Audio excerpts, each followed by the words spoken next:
Ladies and gentlemen, it is showtime and go time. Here, episode number 285, live here at the late night place to be and the most must-see show on Twitch TV.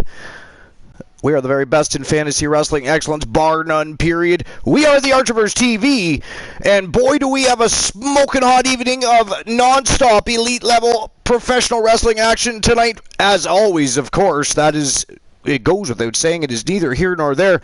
But before we get started with our evening, running down the kickoff match and the smoking hot tournament that we've got that's going to follow immediately, we're going to invite our guest host of the evening. He is, of course, the guest host of the most from Team Glenola. Well, he is Glenola, a.k.a. DJ Lone Wolf. Welcome to episode number 285. Glenola, what's going on? What's new and exciting? Not much. How's it going, Archer? I'm doing all right. What's going on in Glenolaville? I know you're having a bit of an off day. Yeah, just now is that depression? I was just gonna say, is that physical or is that a mental health day? Because I know you're having a bad day. I just wasn't entirely sure which of the two, if not both. Well, yeah, there's some physical too going on that. Debating on getting checked out. So, not that it's National Mental Health Day or anything, but so, like, how long have you, like, is depression something you battle with frequently, or is that a newer thing in your life, or depression I've been battling since was diagnosed around 97. 97. Was when I officially got diagnosed. 24 years ago. Yeah. And it comes and goes, and how dare you remind me I'm aging? Oh, I know. Although that means you are too, so you just burst your own bubble there too, you old bastard, you. Oh, actually, I got reminded of that yesterday on another stream where they were talking about somebody turning 50, and I realized I'm 3 years away. 3 years away.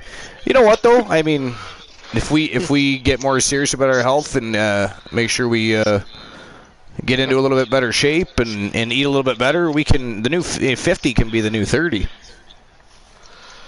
Yeah, it really can.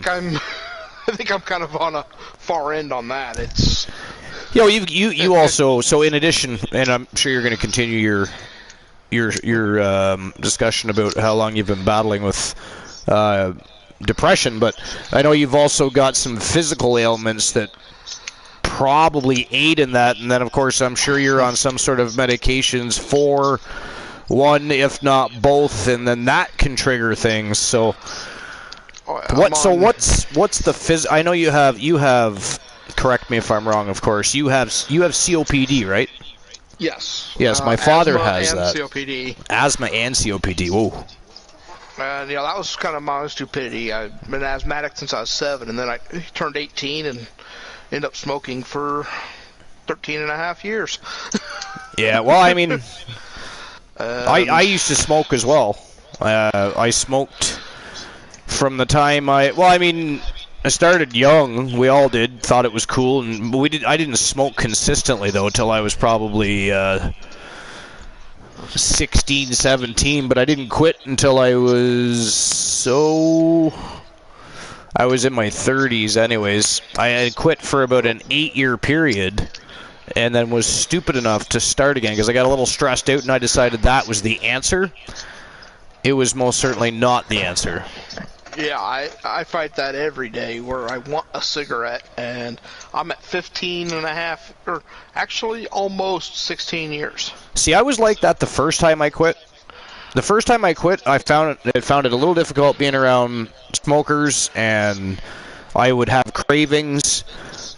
Maybe I'm just lucky in the sense that because I did start smoking for a second time and had to quit again, maybe that just kind of turned me off the whole thing. I don't know, but I do not get cravings to smoke anymore. And nothing has changed, just the fact that I had to quit a second time. And I found it more difficult to quit the second time, and that annoyed me a little too, so. Yeah. Well, first time I quit, I actually just looked at my pack one night, and I had exactly what I needed to get through the night. And I put a patch on that next morning. Yeah. Did Patch that for helps, a couple weeks. Yeah. A lot of people say it doesn't. I just really don't think they want it to. Yeah. Well, see, I was on Shantix for a while at $100 and some a month. Xantex? No, Shantix. Shantix. Was that like a? It's a smoking cessation medication. Oh, okay. But it's like $100 for a prescription. Wow. And a lot of people can do it where after the first month, they're fine. I took it for 3 months, and I could only get down to half a pack a day. Well, and some people have to do stuff like that because they can't. Some people just can't do the patch or the chewing gum or whatever, so they need something different. Yeah, but when I quit, I was smoking on average half a pack a day, except for when I was doing tabletop gaming with a friend. Then I did 2 packs. Whoa. 2 packs a day. Yeah, well, I can't say anything. I don't think I was ever at the point where I was smoking 2 packs a day. But I mean, I was definitely smoking more than I wanted to for too long of a period of time. Yeah. At one point, I was up to 4 packs a day. 4 packs a day? Yo. The very first time I tried to quit flip me over. I'm done on this side. Yeah. First time I tried to quit smoking, it was 96. And I was smoking 4 packs a day and tried to go cold turkey. Wow. You can imagine. Well, I bet you that went real well. I quit about 10 o'clock in the morning. Right. And killed somebody at what? Well, at 11? 10 o'clock at night, I had the equivalent of 4 cartons of cigarettes. Because nobody liked me. One of my best friends brought me a full carton and said, "Smoke." I'm not even giving you a pack. Have a carton. Have a carton. I guess I was grumpy too if I didn't when I was in the height of my smoking. But I don't know. I certainly don't miss smoking now.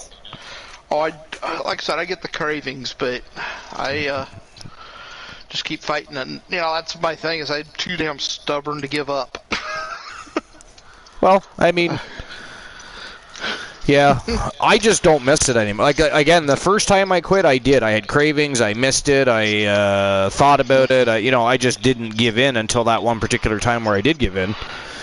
But after the second time, I just don't anymore. I think I just repulsed myself.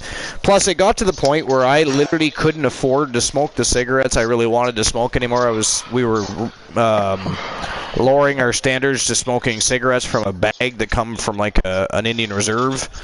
And don't get me wrong, they actually have quality tobacco on reserves, and they sell actual cigarettes in packages. But if you buy the bag smokes, let me tell you something. You're not necessarily smoking, first of all, just tobacco, but you're smoking scrapped, stale, old tobacco and anything else that might end up on the line, like rat shit and whatever else.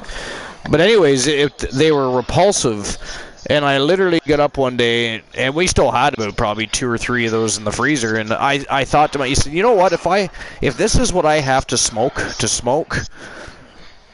I quit. I fucking quit. I'm not doing it anymore. And I just stopped. I stopped. And it was tough, though. The first time I quit, it was a competition with one of my exes, and I didn't even use a patch or anything. The second time, I had to use a patch. I had to double up on that puppy, actually. I found it really... I thought to myself... even when I first started smoking again for the second time, I thought to myself, I'll just smoke until I get through this period of time, and I'll just quit. It'll be easy. Good Lord. Oh, no, I'll tell you. Good Lord. I think if I started... Well, actually, I'd quit very easily if I started smoking again, because I was flat out told by a person very close to me that if I start to smoke again and they find out, they're just putting a bullet in my brain. Well, I mean... Because it'll be quicker. We know enough these days that we know that smoking is... Well, here's the thing. Here's the reality, the situation. If people could, specifically in North America, because in other countries they do it just fine, but in North America specifically, if we could handle our habits, our habitual things in our life with more moderation than we do. Let's face it, cigarettes, when they were first developed, they were meant for people in military and going overseas and stuff. It calmed their nerves. They weren't ever meant to be smoked a pack at a time. Matter of fact, they wouldn't have even ever been able to have a pack at a time, much less. But people have to take things to the extreme. Give an inch, take a mile. Give 3 inches, you go to the moon. You know what I mean? Oh yeah. And I rolled my own there at the end. Again, I'm not saying smoking's healthy, but if people smoked more moderately, like look at Asian people and Japanese people, they smoke their whole lives, but that's because they're not smoking a pack, 2-pack, 3 packs a day. You know, they're smoking a few cigarettes a day for enjoyment and relaxation, like some people do with a beer at the end of the day, type of thing, right? But not here. Here it's a competition. Who can smoke the most? But yeah. So I mean, so how long ago did you quit smoking? 15, almost 16 years ago. 16 years ago? Yeah, just about. It'll be the end of July. It's been, it'll be 6 years this year for me for the second time. So in total, I've been non-smoking for 14 years. Out of the 44 I've been here. That sounds weird. Uh-huh. That's how long I smoked. But well, yeah, I mean, obviously not when I was a baby and shit, but still. Still, there's a good 10 plus years there where I wasted my life smoking. Oh yeah, and I got that. I got the high blood pressure. I've got stage 2 kidney disease. That's terrible. Arthritis in back, upper and lower, both knees. That I can relate to, but for different reasons. I have arthritis because I was a baseball player. I was in track and field. I've been a martial artist since I was 8 years old, so I've rolled on mats, been punched, kicked, thrown. I mean, you name it, I've done it, and so I physically, if you saw me, you probably wouldn't look at me and think, oh yeah, sure, he's 44. Most people actually don't believe me when I say I'm 44. I've literally had arguments with people that tried to convince me I wasn't 44. I'm like, what? But I was born in 77. I'm pretty sure that makes me the... But, whatever, that's fine. I'm glad I look nice. But internally, however, my body is yelling at me, especially during COVID, because there's obviously was a lack of what my body considers significant workout compared to what I'm used to. So my body's been screaming at me.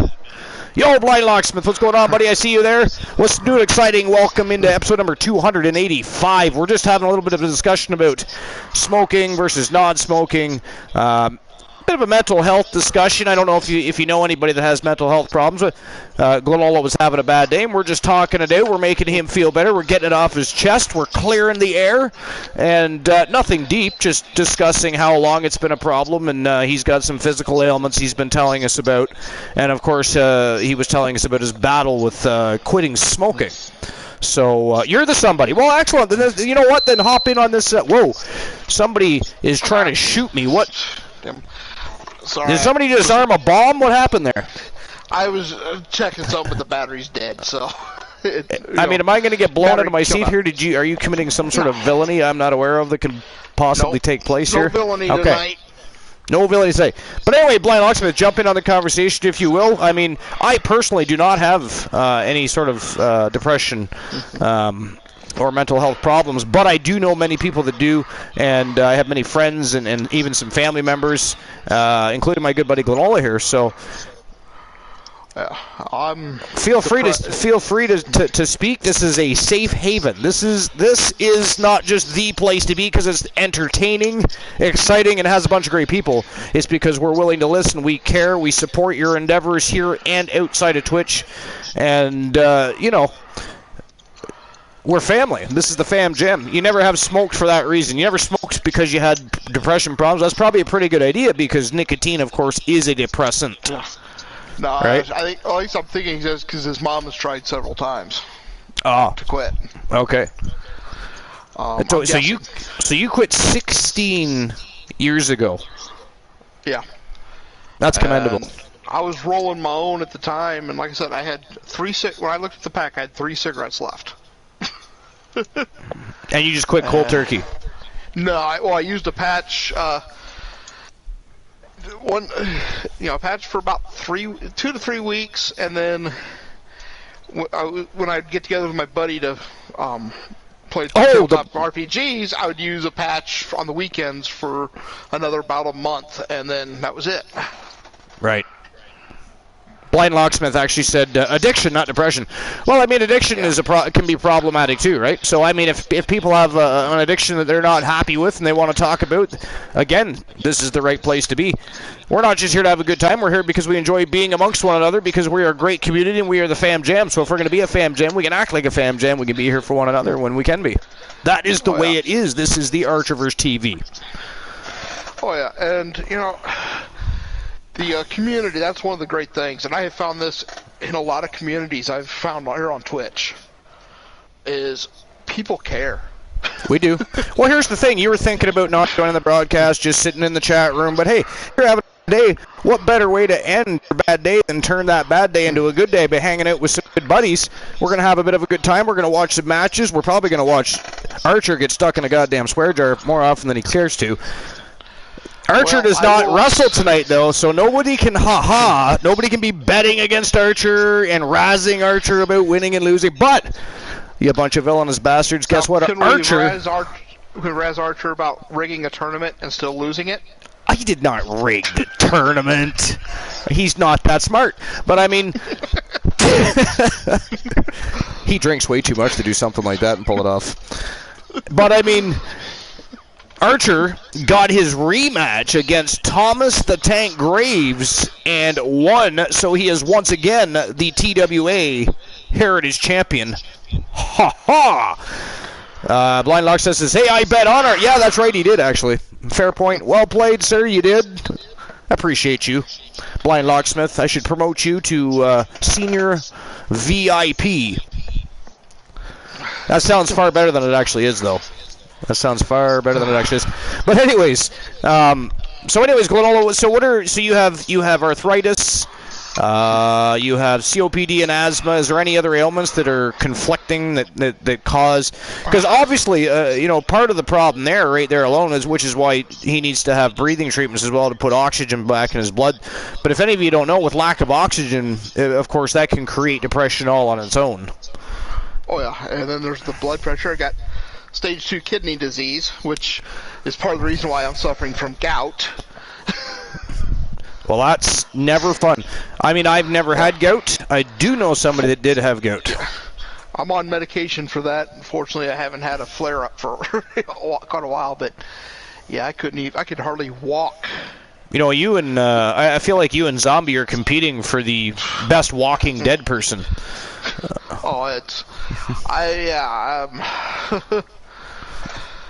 To be clear, before anybody asks, Zombie is not sick. That is a joke. It is an inside joke. I should probably clarify things before I say them sometimes. Yeah. But when I was a kid, I was on a first-name basis with about 98% of the nurses at the local hospital. Froggy Mothleg says, gout is the worst, bro. So he knows what you're talking about. Tell us, Froggy. Tell us about your experience with gout.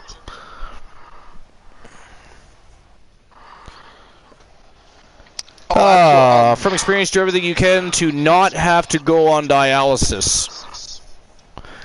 Yeah, it was mentioned to me, about a year and a half ago, 2 years ago, as a possibility, because they were doing an ultrasound on the kidney, and she had trouble getting a good reading. It was, the way she put it is, there was a lot of gas. Interesting. So the ultrasound couldn't get the good picture of the kidney. Right, yeah, I understand, yeah. So, is there, I assume you have to take medicines for that? For the kidney disease, I'm not on any meds, fortunately. Okay. So that's manageable without? Yeah, but the physically, I have quite a bit, but Now should Glenola be working on a diet plan to lose a little bit of weight to free up those lungs a little bit? Just a little weight. Right. I haven't weighed myself in a few months now. So the reason I bring almost a 350. The reason I bring this up is we've actually discussed this specific thing before, and I said that if you got a hold of me, you and I would discuss some sort of an exercise regimen that would work well for you. Nothing overbearing, nothing in the beginning, nothing weight related. Doesn't even have to go to weights. But I have listen, I've been a martial artist for 36 years, and I have all kinds of exercises that can help you get back in shape from lying in your bed. I'm not even joking. And that would just get you started, and by the time you're ready to get into a more difficult regimen, you're going to be pumped and ready to do that. Well, what I need to do, because I had a lot of success with it when I was doing it, is I actually did buy the first 2 discs of the Ddp Yoga. Hey, Ddp Yoga is no joke. I never got into the full workouts. I was still doing what he calls the Dirty Dozen, which is basically teaching you these different positions and that. Yeah. So listen, here's the reason that yoga, like yogis, is the reason they get razzed so much. Not necessarily just because of the way they present themselves, right? Because they do take a lot of flack. Most of the stuff that they teach you, as far as breathing and stretching exercise, they've literally simply ripped off of a martial art called Tai Chi. Yeah, and I actually had... A lot of people don't know that, right? Yeah. And then, of course, there's different versions of yoga now. That's simply because they wanted to differentiate themselves from the other. Different chantings, different types of incense you might burn. I mean, there's so many different things. But yoga... Here's the thing. It doesn't matter who they ripped off. Yoga is great for the body, great for the mind. Or if you prefer and you want to get a little funkier, I'm telling you, join a martial art. It is for absolutely everybody. If you find the right instructor, it doesn't matter what kind of an ailment you have. They can work with you to help better you. And I've done that for a long, long time. I've worked with people with many challenges. I've worked with people with COPD. I've worked with people with heart problems. I've worked with people that had Down syndrome, autism. I've worked with a lot of people over the last 15 years. And let me tell you, each and one of them were different in many ways and beautiful in every way. And it was a lot of fun learning about those people and what was interesting is I actually learned from them. So, I'd lost about 30 pounds doing it. Listen, when I first started. While you're telling some of the story, I'm just going to step out for a minute. I have to grab myself a beverage, but I will be right back. Continue the story, then we're going to get the show on the go at some point here too. I will be right back. But no, I had lost about 30 pounds, and then I don't know what it was I was doing, and I pulled a groin muscle doing something, and I could hardly walk, let alone try to do anything, stretching or laying, much more than laying down, and that even hurt. So I got away from it, and I just never have gotten back into it. But, yeah, it does. I've pulled 2 groin muscles that I remember in my life. The first one I did because I was doing the was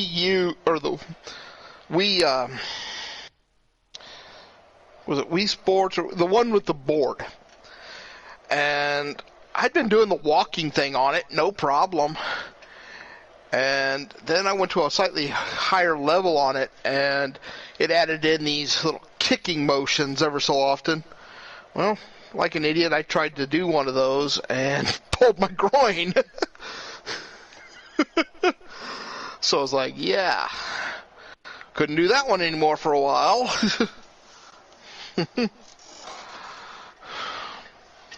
But yeah, I need to get motivated back into the Ddp Yoga, but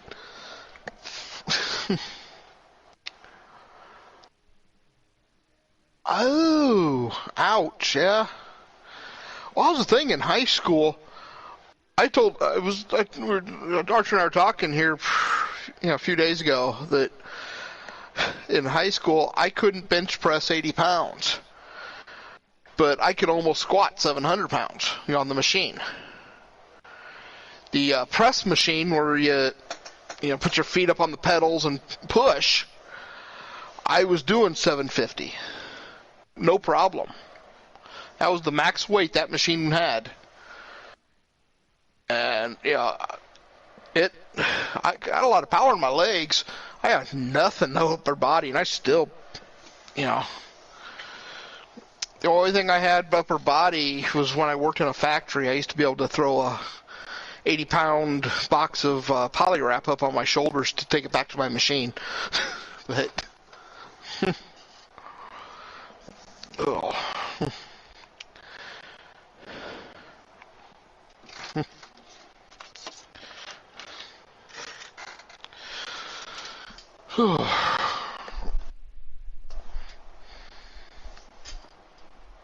Sorry about that. Oh, no problem. Welcome back. I have returned. So, anyways, where did we leave off? Oh, I was just telling them about with the weights and that, because blacksmith pulled 3 groin muscles in high school, because of excessive saying-like training.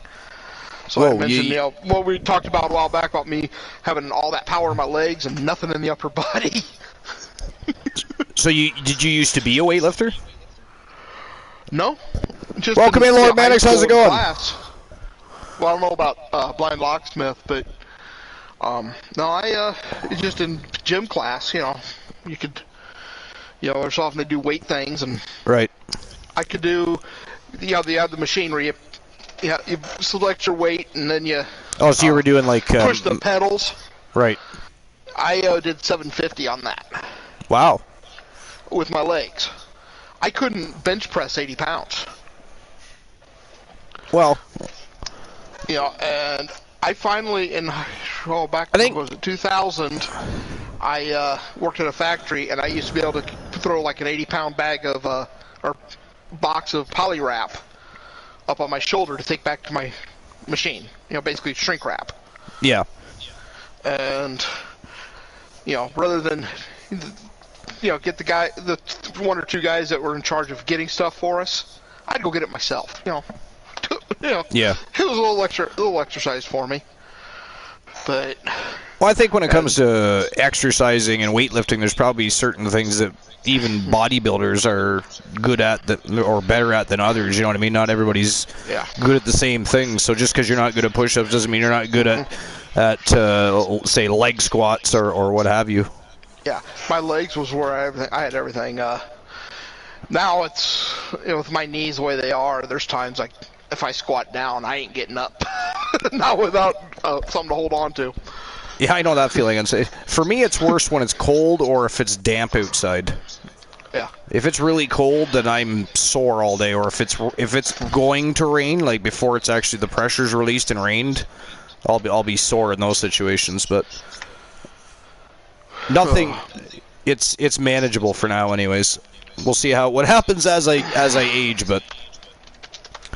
So anyways, Lord Mannix, how you doing? Welcome to episode number 285. We're just getting things started. We're just having some discussions about various things. Glenola had a bit of a bad day, so we're turning his frown upside down. And, of course, some others jumped in on the conversations. We got somebody that had a struggle with cigarette addiction. So just various conversations this evening to get things started. We're, of course, waiting on our... second guest host with the most woozy, who's going to be running just a little bit late today. We're probably going to get the match started, though, the first match of the night here. As you can see, we do have a 6th villain, a Vixen villain at that. Villainous Vixens, each and every one of them. They've all been world champions, well, except for Nikita Razor, but she was on her way. She's been a world tag team champion. And each of these Vixens are ready to tear one another apart inside the Elimination Chamber for the WCW Women's World Championship. And, of course, currently the reigning defending champion from Team Fantasy Cat is the Vixen villain Victoria Valiant. So let's have a look at the rundown here just quickly.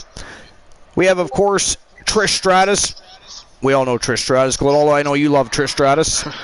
Oh, yes. 100% Stratus faction. Stratus faction. And we know Curlidi, who is not here at the moment. Curlidi loves Trish Stratus. Christian Cool loves Trish. I think we all love Trish Stratus, really. Former 7-time women's champion. Then we have another streamer team. We have Team Tilliana Pierce and the Anomaly Tia Stevens. Right beside hers, of course, the former 4-time women's champion, Mickie James. And then Bianca Belair, she's only won the championship on one occasion, but she is a former women's champion, and she is, of course, one of the fastest rising women on the roster today. She's very exciting to watch in the ring. She actually reminds me of a young Charlotte Flair in many, many ways, and we can discuss that in a few moments if you wish to. And then, of course, from Team Boss Apollo, we have the Freak, Nikita Razor. Again, she's former... Actually, they were still the tag team champions at the end of the Archiverse 2.0. It was... who was it? It was Nikita Razor and Olivia Payne were the WCW Women's World Tag Team Champions, and they had not lost those championship belts. So technically, still champions. Just, well, not champions. So there's that. Blind Locksmith says Bianca versus Charlotte at the next pay-per-view to unite the women's titles. Well, I mean, Bianca versus Charlotte would be a great... I mean, they would do... If they would have a lengthy feud and have more than one matchup, they would tell a story. You would see some elite professional wrestling coming from those two, because they are both agile, athletic, they are technical, they are tough as nails. I mean, take my money. Take my money. So I watch a lot of women's wrestling these days. I actually find that the women outshine the men at times. Glenn, what do you think about that?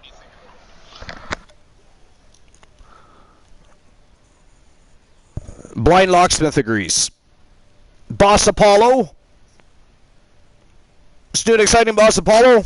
Welcome to the show. Welcome to episode number 285. We're just about to get started. We're just having discussion about Charlotte Flair versus Bianca Belair and what that would bring to the table as far as excitement in the women's division.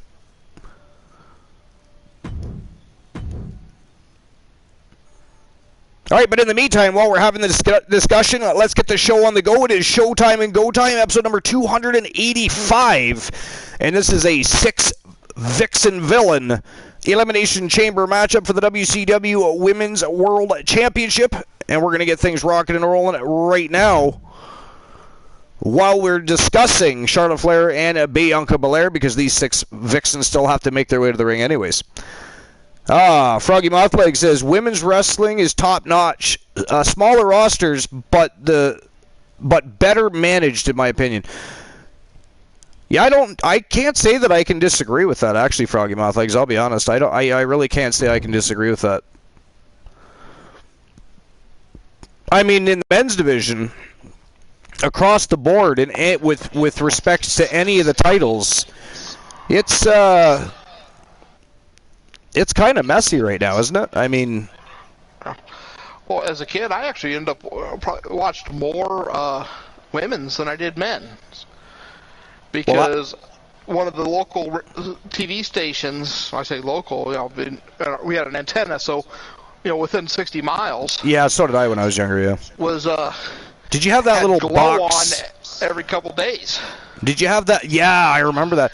Did you have that little box where you had to turn the dial and wait for the damn thing to tune to the right direction? Yep. And if you were even a hair off, your channel would go all... And you would sit there and fuck with that for 20 minutes before... And you'd be missing part of your show, battling with it, because you see it coming in, then it goes out. I hated that thing. Yeah, doing that, though, actually came in handy, because... to catch Peoria TV stations, we had to go one direction, and to catch Aurora, Illinois, which had the one that had glow on it, that was a different direction. Well, one night I'm heading over to hit Aurora, and I come across a whole new set of channels we'd never seen before. Right. There was 3 different channels that showed up that we'd never seen. And they had great shows. Yo, Snorhawk! And we got a bunch of Raiders in here. We got some villains that have invaded the compound. Welcome in, Raiders. Welcome to episode number 285 here at the Archerverse. We're just getting our night started with our kickoff match of the evening. This is a 6 Vixen Villain Elimination Chamber matchup for the WCW World Women's Championship. And right now, making her way to the squared circle from Team Boss Apollo. She's one half of the Archerverse Women's World Tag Team Champions, Nikita the Freak Razor. Vixen Villain number 1 of 6. How's everybody doing tonight? What is doing exciting? Oh, I forgot. We got to get your shout-outs fixed, Archer. The shout-outs are not working?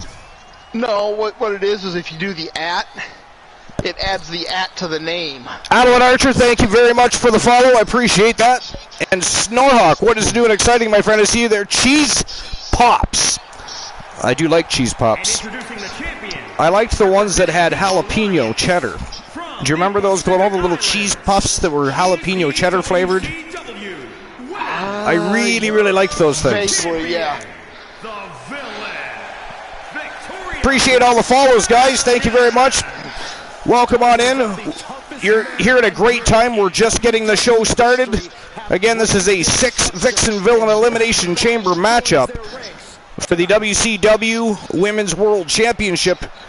And that is the reigning defending WCW Women's World Champion from Team Fantasy Cat. She is the Vixen Villain Victoria Valiant. Okay, I'm just going to, since I'm not going to be able to keep up, if you guys are new to the channel and would like a shout out, feel free to type in yo, just exclamation Absolutely. point yo, and when you think headline a pay-per-view, Exclamation point yo, and you can actually shout yourself out. That way you don't have to wait for us to do it for you. And introducing the challenger. But yeah, Archie, see, if I do if I were to put in shout out at just Glenola, like that, it's going to put it's going to put at Glenola in the address. It would, yeah. So we just trying to remember how to fix that. KJ fixed it on my stream. So you've got to see you don't have to use the @ symbol? Well, I use the @ symbol to get the name, but it doesn't put the @ symbol in the link. Gotcha. Yeah. Mickey James, former multiple-time Women's World Champion. Every single Vixen in this matchup has been a woman's champion at some point. And introducing the challenger from Knoxville, Bianca Belair. She's one of my new favorites. She's easily one of the fastest rising women's wrestlers on the planet today. It was just a matter of time. And she herself has been a former women's champion. Bianca Belair on the big stage, right where she belongs. This is going to be a vicious, high-octane, and brutal matchup inside this elimination chamber. On pay-per-view, and she is now fulfilling that promise. Bianca just so Cheese Pop says she's going to be the GOAT if she keeps it up. Absolutely, I don't disagree with that whatsoever. But anyways, welcome in, everybody. Thanks for joining in. Always great to have new people here enjoying the show. Welcome to episode number 285 here at the Archerverse. We are the late-night place to be in, the most must-see show on Twitch TV, and we are the very best in fantasy wrestling excellence, bar none, period. And there's a little bit of information about the Archerverse. I forgot about that. I was actually just thinking about that, and I was literally thinking, and then you did it. So I have to admit, for a short term, I forgot about that. How dare I? I was just hoping I remembered the command.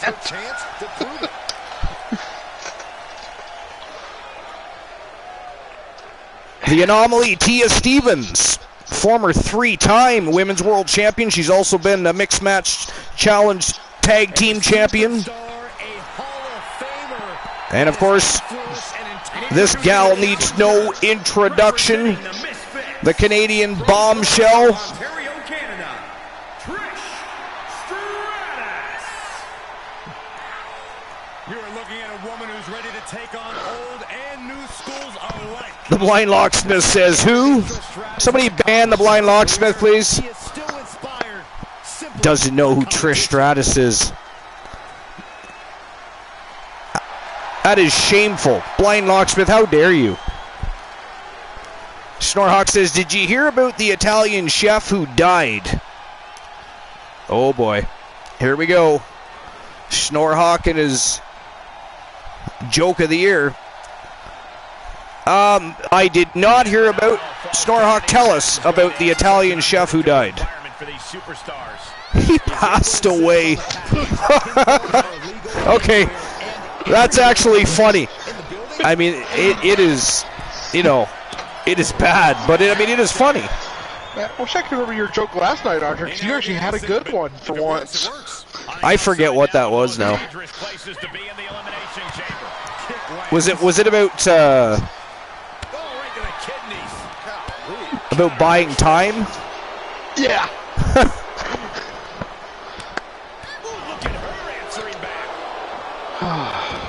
Trish Stratus and Tia Stevens starting things off here. And Tia Stevens unleashing on Trish Stratus here so far. Ooh, big right hand by Trish.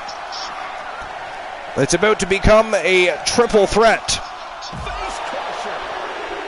Who's it going to be? Nikita Razor. Yeah, it sure is. Look at that. From Team Boss Apollo, the reigning defending, well, she is one half of, anyways, the Archerverse Women's World Tag Team Champions. And she was an undefeated tag team champion from the Archerverse 2.0 as well. We were just talking about that earlier, Glenola. Yep.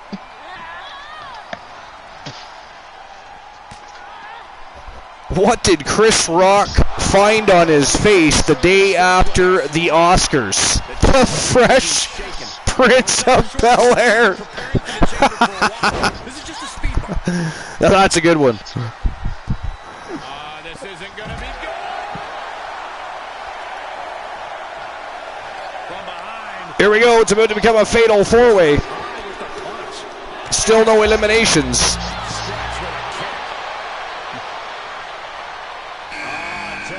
Oh, Razor. Did you see that? An inverted power slam to Trish Stratus. That was... Look at that. Trish springs up with a head scissor takedown. Look at the strength of the Anomaly. Big military press slam on Mickie James. Good grief.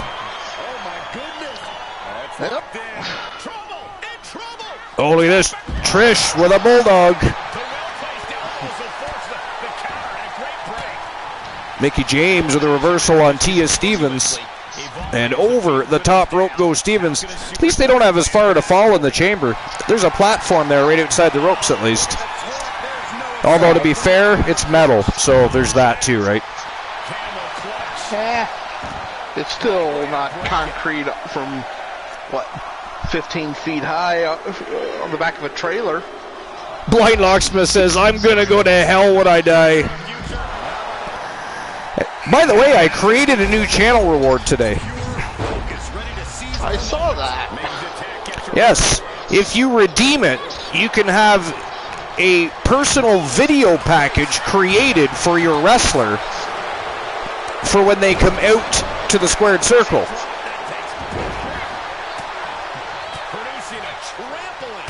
Snorhawk says, Archie, Tree of Knowledge. That's ghastly. Okay, so I'm not a co-host, Starhawk, so which co-host? Oh, that's right, there's only one, so you got to direct that at Team Glenola, sir. And Glenola, this story, if you look, this story can be a truth or a lie. I mean, personally, personally, I want to hear. Personally, I want to hear you lie your ass off. But Snorhawk, what do you want to hear? Do you want to hear a true story from Team Glenola, or do you want to hear him lie his ass off? Oh, Tia Stevens just barely kicked out. Big Razor there. The freak Nikita Razor just about took her out.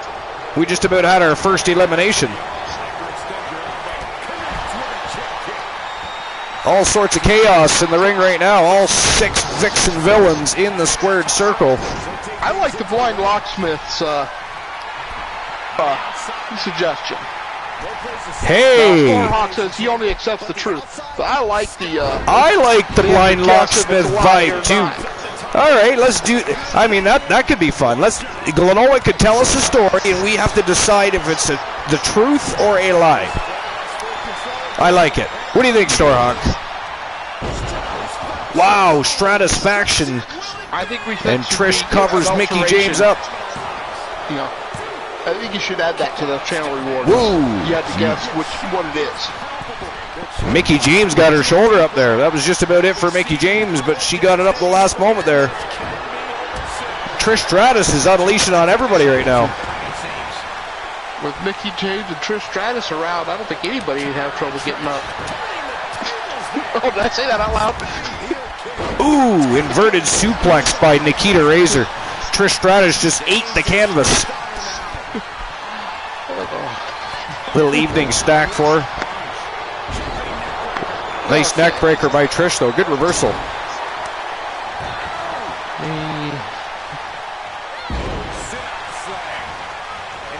Pandemonium inside the squared circle. Holy hell.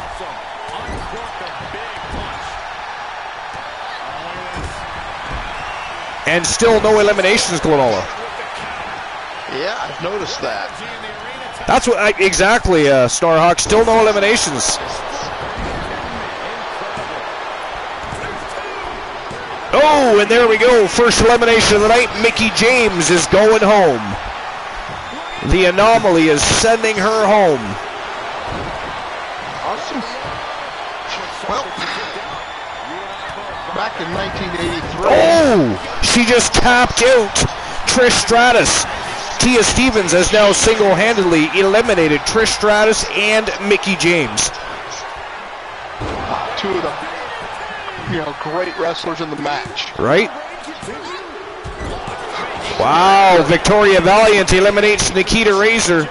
Just like that, we are down to 3. And the reigning defending champion still in it to win it. Or defend it, technically. Ooh! Wow. Big jackhammer by the Anomaly Tia Stevens. I'm a little surprised she didn't try to eliminate Bianca Belair, instead turned her sights on the champion, but now she's going right back to Belair there. Seems she's going to take them both on at the same time. Look at this. She's got that armbar locked in again. Yep. And that is it. That is all. Bianca Belair going home. We are down to 2.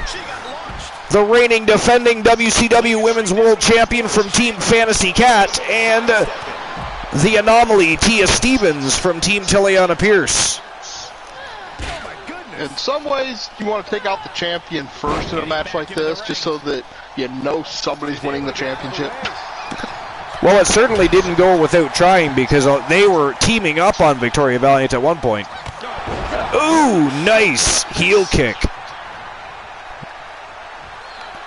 Everyone is on their feet in this building, absolutely showing the respect for all the exertion these athletes are putting each other through.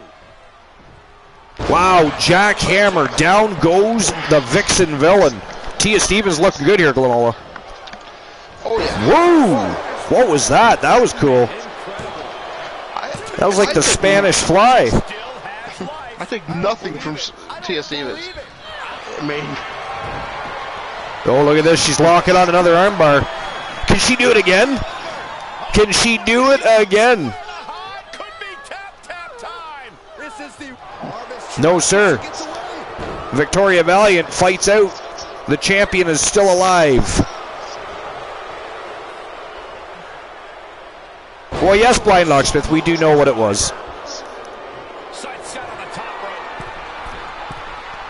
Stevens gonna fly. Oh, missed the big flying body splash. Victoria Valiant gets out of the way just in time. Stevens comes crashing out with nobody home, and now they are duking it out. Ooh. Basement drop kick right in the face. I mean, if that doesn't wake you up, nothing will. Well, she's got, the ref can't see it, but she's got the eye sockets and the nostrils. What's going on here? Valiant with a camel clutch, or at least a variant of. And that's the proper way to do it. You stick your fingers in the eye and you pull their nose apart. Good Lord. Yo, Jontas, what's going on? What's new and exciting? Welcome on into episode number 285, my friend. You're just catching the end of the first match of the night, the kickoff match. A 6-Vixen Elimination Chamber matchup for the WCW Women's World Championship. Ooh, and that is it, that is all. Tia Stevens does it again and eliminates Le Champion. Ladies and gentlemen, the winner of the match and new WCW Women's World Champion from Team Tiliana Pierce. She is the anomaly, Tia Stevens. Wow, that was chaotic. So much pandemonium inside one chamber. WCW Women's World Champion. Congratulations to Team Tiliana Pierce. Yes, Blind Locksmith pointed out she tapped out 3 contestants and pinned one of them. Not bad at all. No, I mean... And, while you get the snapshot and everything... I got to get the snapshot in just one moment for Le Champion, the new reigning defending champion. Just give me a moment while we do that for her. And I'll go ahead and redeem fulfill the redeem. Oh, yes. Back in 1983, my dad and I went out for breakfast one morning, and we just started shooting the shit with the guy at the table next to us, and we spoke with Patrick Swayze for over an hour without knowing who he was. One of them, and it was a great discussion.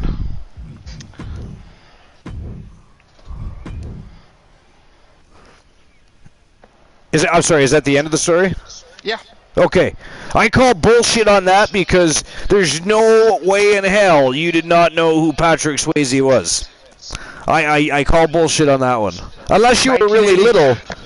Well, 1980. I was born in 75. Alright, so you were 8 years old. Okay, well, maybe. Let's see.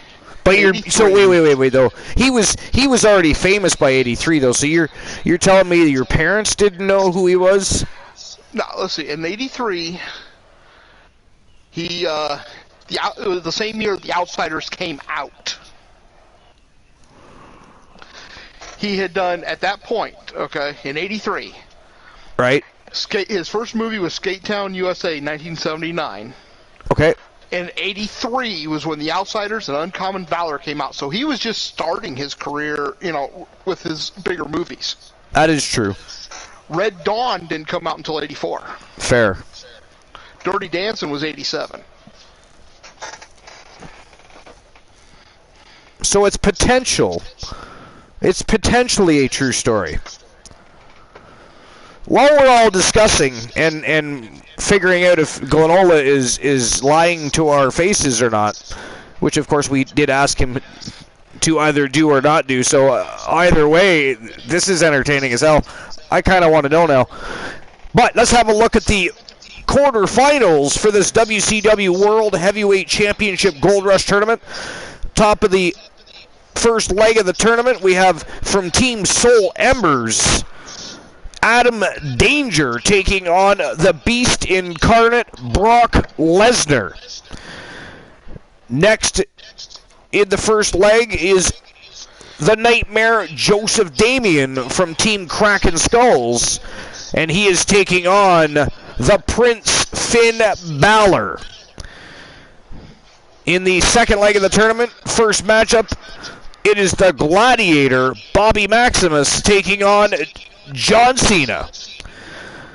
And last but not least, in the last matchup of the quarterfinals, it is Kevin Owens taking on King Kylos, the invader from the Big Body Metaverse, and of course from Team King Kylos.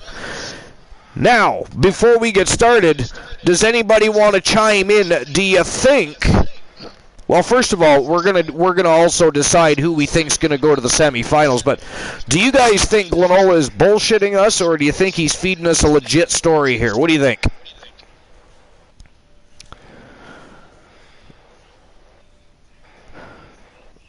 The people keep chanting, "We want tables." Snorhawk says 64. No, he doesn't say 64. That's part of his name. He says he says legit. Blind Locksmith says truth. And Judge says, I want Adam to die and I trust him. Somebody is not a fan of Adam Danger. I didn't even just say I hope he loses. I want him to die. I noticed that. But I trust Glenola. And that, my friend, is taking a big risk in your own hands. I mean, he is my good friend, and the villainy he causes for me at times is just insane and nonsensical sometimes. But, so everybody seems to trust you. So, Glenola, tell us, was it a true story, or were you pulling our legs? With your bullshit, Archer? I'm going to stick with I called bullshit. Everybody else was right. Damn it! It actually happened. He was in the town I grew up in, filming the movie Grandview, USA. Grandview, USA. That's a movie not many people are even aware of. Yeah. Nope. It is not funny, Juntus. I mean, I do not... He laughs because the last time he's here, my predictions for the evening were not going well. Yeah. But, yeah, it's a smaller town. I don't remember the exact size of Pontiac at the time, but we had a local restaurant where you sit around a small town, you just shoot the shit, and it just so happened that was where he was eating breakfast that day. Very interesting. Very cool story. Does anybody else have any stories that are similar to that? Somebody they've met, ran across, had a conversation with, later on you found out they were famous or anything like that? Let us know. But while we're discussing that, let's get to the first matchup in the quarterfinals. It is Adam Danger from Team Soul Embers taking on the Beast Incarnate, Brock Lesnar. It is showtime and go time. Let's go. And by the way, who do you guys think is taking this match? Danger or Lesnar? Danger or Lesnar? What do you think? Or if somebody wants me to open up betting lines, you can redeem that. Don't forget that we do not open betting lines in the quarterfinals, but if you redeem it, we will do it. I haven't seen Danger in the ring enough to really predict, but... I have not seen a lot of Danger either, I'll be honest. Yeah. I do have to say... He definitely reminds me of somebody, so I'm going to have to go with Danger on this one. Wow. So because he fits a similar bill to Alan Severn, you're going to side with... I didn't say who he reminded me of. I know exactly where you're going with that. I mean, it's just... Perhaps Team Soul Embers are fans of Alan Severn. Perhaps that is why, you see. Well, it was mentioned about possibly forming a tag team, but I don't know if Severn would be interested or not. with Danger? From what I understand, or maybe there could be a faction, who knows? From what I understand, there is a rumor that Mitchell Vaughn and Adam Danger plan to form a tag team. Perhaps Alan Severn fits in with their plans, though, if there was conversations had. Well, it was something mentioned out of hand last night, and actually. Listen to this, even. Alan Severn, known as the Wolfman. Their tag team rumored to be called the Danger Dogs. Just what I'm told. I don't have anything to validify that, but that is what I'm told. And hello, Soul Embers. Soul Embers in the house. We were just talking about Soul Embers. His ears must have been ringing.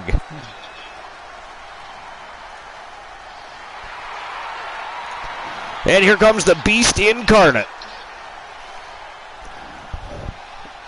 Yeah, no, I'm going with Adam Danger in this one too, just because I want to see Brock Lesnar get beat down. And his opponent from Minneapolis, Minnesota, weighing in at 295 pounds. He is one big, thick beast of a man, though, isn't he? Emotionless, heartless, and hell-bent on absolute destruction. That, my friends, is the Beast Incarnate. Blind Locksmith says, I was already here, Soul Embers. Indeed he was.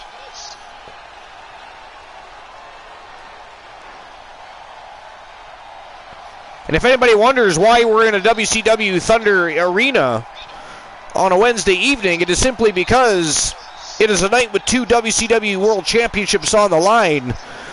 One we just saw battled over in an elimination chamber.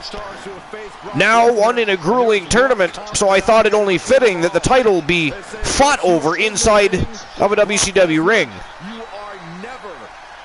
It was my thought process going on. What do you think of that thought process, by the way? I try not to think. Fair. And where is Woozy? Woozy is tardy. MIA. He is tardy. You know what? We're going to message him right now on Discord about his tardiness. Judge says, I'm in the anti-Adam movement. And hey, Archer, you mentioned how Grandview, not a lot of people know about it. I just jumped over to Rotten Tomatoes. It has a 38% audience score. Sorry, what has a 38 on? Grandview USA. Does it really? Yeah. Well, I mean, it was. I mean, if you and I enjoyed it because of the generation we're from, the average person today would watch that and go, "What in the blue hell did I just watch?" But to be honest, people in our generation watched it and went, "What the?" Well, yeah. So fair, especially, yeah. Especially if you were like from our generation and just watched it for the first time because you thought, oh, hey, it's a Patrick Swayze movie. How could we go wrong? Well, let me explain how that could go wrong. Yeah. Actually, though, I enjoyed it more because I could sit there and literally say, oh, that's this place. That's this place. Yeah. I knew every place in the film. And I came close to that must have been cool. It. That must have been cool. Yeah. We were about 15 minutes late getting into town. I could have been an extra for a scene. Oh, that would have been sweet. But we just didn't get into town in time. You've never had an opportunity for something like that since, or? No. Man, no. Adam Danger's doing really good here against Brock Lesnar. I got to tell you, I was listening fully to what you were saying, but man, oh man, Danger is on a roll here against the Beast Incarnate. And there's a considerable size difference here between Lesnar and Danger, but Danger is really handling him well. Jodtis says no, Lesnar. Jodtis does not want to see Lesnar lose this matchup. He is in the anti-Adam Danger movement and wants to see the Beast Incarnate beat him down. No ifs, ands, or buts. That's just where he's at with Danger and Brock Lesnar. So Team Soul Embers, do you want to explain to us why it is that Jodtis has such spiteful things to say about Adam Danger? Could you enlighten us on that? Just because it'd be nice to have two sides of the story. We haven't asked Jodtis really, but yet. Lesnar pounded away on the... Ooh, face first on the unforgiving floor goes Adam Danger. And that is a big clubbing hand deflating your lungs, by the way. I mean, that is a big hard pass for me. Do not touch me. The stretch muffler's in. Couple of kicks will break it. Yo, King of Pro. Here's the pump handle. Suplex launched. It's new and exciting, King of Pro. Welcome to episode number 285, my friend. Of course, King of Pro has a superstar in action tonight in our dark match main event. The savior, self-proclaimed savior, by the way. I'm just saying, self-proclaimed savior of the Archerverse will be contending for the Archerverse World Television Championship in our dark match main event of the evening. So what Glenola and I were talking about a bit earlier, and I'm going to bring it up one more time, is we do have a new channel point redemption. For those of you that have superstars, you can now redeem points and have a video package put together for your superstar for when they come out to the ring.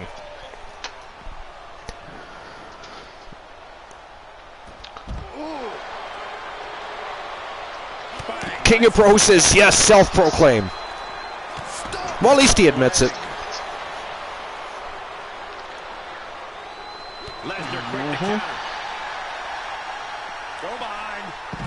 Solemner says yes, the did not show the updated attire. No, it did not, no.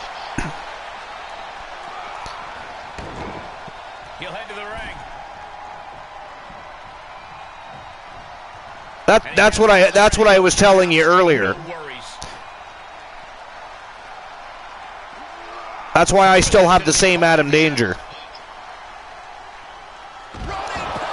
That said, Adam Danger has been doing very, very well here against the Beast Incarnate, I got to tell you. I mean, Lesnar, well, he's unleashing on Danger at the moment, but if you were to come in earlier and see how Adam Danger was doing in the beginning of the matchup, and to be fair, he is still holding his own. Look at this. Whoa.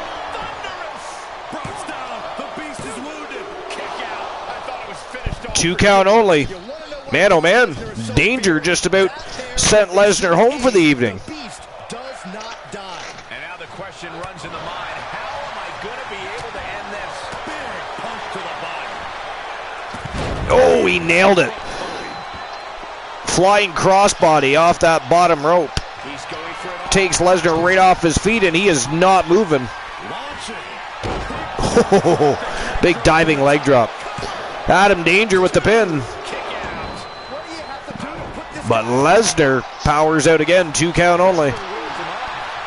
Those big right hands into the rib cage of Danger, that's got to be taking its toll. Damn, F5. But Danger kicks out this time, 2 count only. The match is still a go. How much is left after that? And Brock is bewildered. Brock has no clue how that just happened. You can begin to oh, big elbow right to the face. And that is a big elbow to be taking into your face, by the way. Oh, look at this big standing vertical. No, he turned it into a jackhammer. Wow, Danger just jackhammered the Beast Incarnate. But Lesnar gets the shoulder up, 2 count only. The Danger drop. A new strategy is needed right about now. I like it. Yo. What's that one, the Brother Stone? The admiration for these superstars is... Oh, big back body drop by Brock Lesnar. Lesnar with a waist, fighting the Beast back. Wow, look at that. Lesnar about to deliver a German suplex, but a headbutt to the face. Oh, gets him with a belly-to-belly anyways. Not a full one, though. He just kind of grabbed him in the belly-to-belly and dropped him on the mat. Uh-oh. Uh-oh, F5, there it is. Danger's in trouble here. And that is it. That is all. Ladies and gentlemen, the winner of the match, and moving on to the semifinals of this Championship Gold Rush Tournament, he is the Beast Incarnate, Brock Lesnar. Well, here is your I mean, Adam Danger did look very impressive, though. I'll be honest, I actually thought he was going to pull that off. Did anybody else vote for Lesnar, or did you guys all vote for Danger? I know Jodtis did not vote for Danger. Or predict Danger. Anyways, nobody voted on anything. Yeah, I predicted Danger. You predicted Danger? Yeah, okay. Yeah. Well, that was a great first matchup. Shout out to Brock Lesnar. I mean, again, Adam Danger looked very, very impressive in there tonight, but Lesnar just a little too. I think at the end of the day, it was the power of Lesnar that just fatigued Danger, because Danger was clearly the smaller man in the ring, and I think just the longer that match went, because we all know Brock Lesnar may be a big man, but he's got a gas tank that goes for days, and I think Adam Danger just wasn't prepared for that. He just was not prepared for that. But, I mean, a lesson learned, right? That's a learning moment.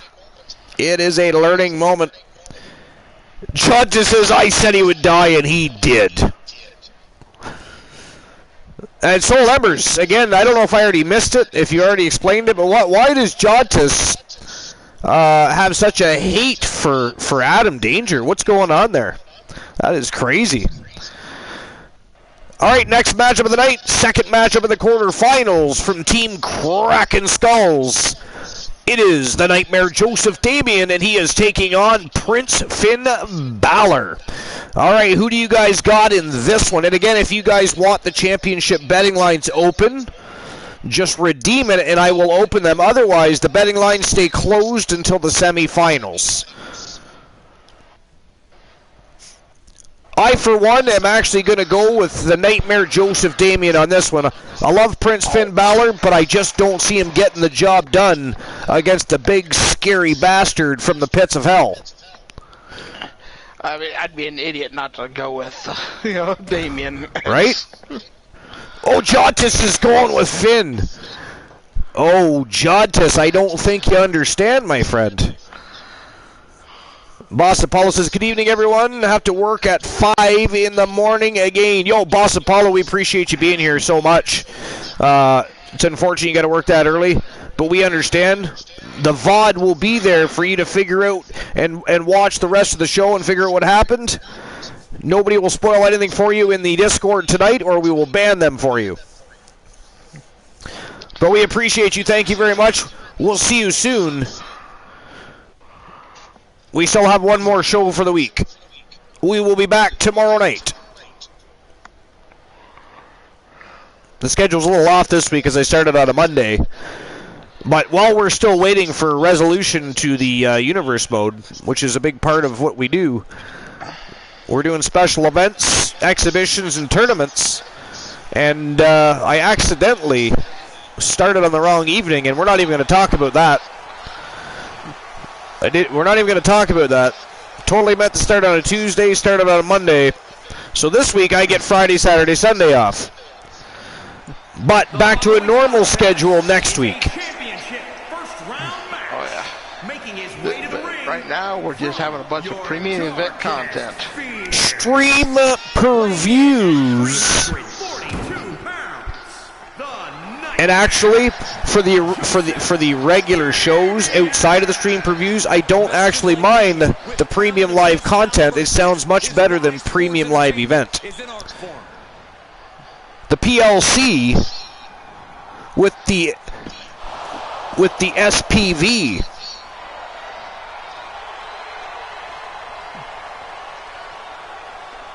Johnson says yes. My tag team partner Brock. Wait, what? Okay, explain. Your tag team partner is Brock Lesnar.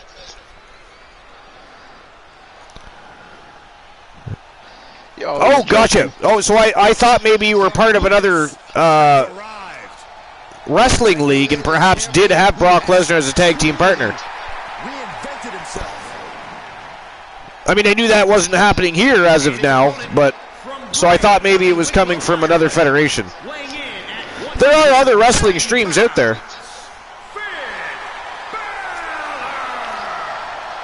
Quite a few, actually. Oh, yeah. This is a man who is already one of the greatest NXT superstars in history. But the Archerverse is the place to be. The late night place to be. As NXT champion once again. Well, now he's set to dominate any roster. I mean, We are also the most must-see show on Twitch TV. Yeah, most promotions don't let you torture the host. Most promotions do not. I forgot to message Woozy. I said we were going to, but then we got locked into a conversation. I'm going to message him right now.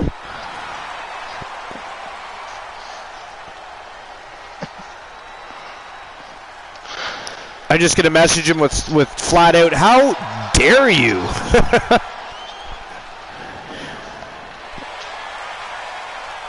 He actually told me he was going to be running late tonight, so he thought only going to be a half an hour late. He's much later than a half an hour, but I don't know if it's just me, or does Finn Balor just keep getting cooler every year? Saxton, when it comes to being cool, you are one man I will never Prince Finn Balor, former NXT champion, United States champion, Intercontinental champion, Tag Team champion. When it comes to Finn Balor, it's always One of the very best in the world at what he does. of levels. And he is, I mean, he's got his work cut out for him tonight, however. He is in there against Team Kraken Skulls, the Nightmare Joseph Damien. One of the most dominant forces in the history of the Archerverse. Basically, King of Pro, you'll get a custom video package for your entrance. Oh, yes, so if you redeem, I already forget what I called it. What did I call it? Steal the show. Steal the Show. If you redeem Steal the Show, then I will create a custom video package for your wrestler for when he comes out to the ring. Otherwise, most of the superstars are getting the generic Archerverse Wrestling Alliance video package. Finn is God. Finn is God, but he's in for a rough night if he tries to play God, because the Devil's real favorite demon is in the ring. Aggressive work on that shoulder. Hey, Uzi. Woozy! What do you mean you're just finishing dinner? Why are we having such a late dinner? And Woozy, seeing how now you're making us all hungry, what did you have, or what are you having? What is for dinner? What's on the menu? What is on the plate, going on the fork, into the mouth, and down to the belly? Inquiring minds must know. Don't leave us waiting. Woozy, come on. What are you having? A meatball sub.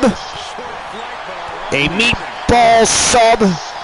Woozy, you could inhale that while taking a breath in between a sentence on the broadcast. You are late for work. We are going to have to start calling you Christian Cool Jr. And judges, to be honest, Damien has defeated Kane and The Undertaker both. Damien has, actually, yes.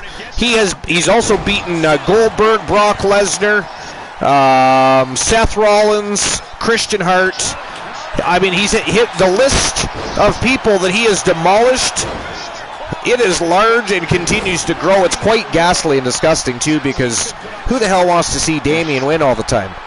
Certainly not I. But I think the Wolfman has a victory against him. You know what? Severn does have a victory. He has 2 victories against Damien, once in a tournament and once in a one-on-one. Wow, they were both one-on-ones, but once was in a tournament and once was not. Yep, 2 victories against Damien, and one of them was for the WCW World Heavyweight Championship back in the Archerverse 2.0. That's right. Yep. Oh! That was a vicious drop kick right into the turnbuckle. And a coup de grace. Man, oh man, Damien's in trouble here. And, wow! Ladies and gentlemen, the winner of the match and moving on to the semifinals of the tournament to face the Beast Incarnate, Brock Lesnar, Prince Finn Balor. Wow, that was completely unexpected. unexpected, and Damien, man, he got worked. Finn Balor took him to school tonight. Holy heck. Blind Locksmith says, bam! See, if you all had spent just a few Archerverse bucks and opened up the betting lines, you all could be earning Archerverse bucks with these predictions of yours. But y'all are a bunch of scaredy cats. You're afraid to open those wallets. I see how it is. Peanut butter and jam. I mean, I could take a peanut butter and jam sandwich. Yo, Kevin G. Hazard invading the compound with 6 villains. How you doing, Kevin G. Hazard? Welcome to episode number 285 here at the Archerverse. We are right in the middle of an 8-man WCW World Heavyweight Championship Gold Rush Tournament. Yo, cordless, cordless rope? Cordless rope, thank you for the follow. Welcome on in. Appreciate you being here. Welcome to the show, guys. Thank you for the follows. What is everybody doing? What's new and exciting? Tell us everything. How was your stream? I know you're hanging out with Kevin G. Hazard, so I do know for sure that you had a great time with some great content in a great community.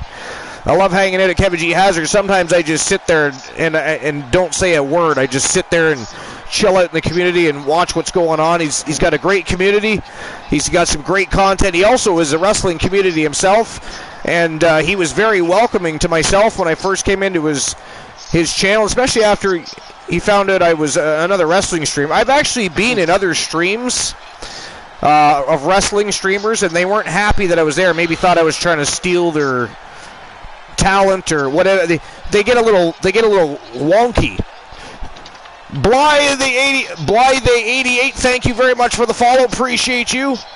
We are up +8 tonight. What a great night we're having so far. This is a great tournament, and it's been a great evening of non-stop professional wrestling matches with a bunch of great people. This is an amazing night. Appreciate each and everybody for being here. But Kevin G. Hazard has a fan. Actually, Glenola, can you shout out Kevin G. Hazard for me?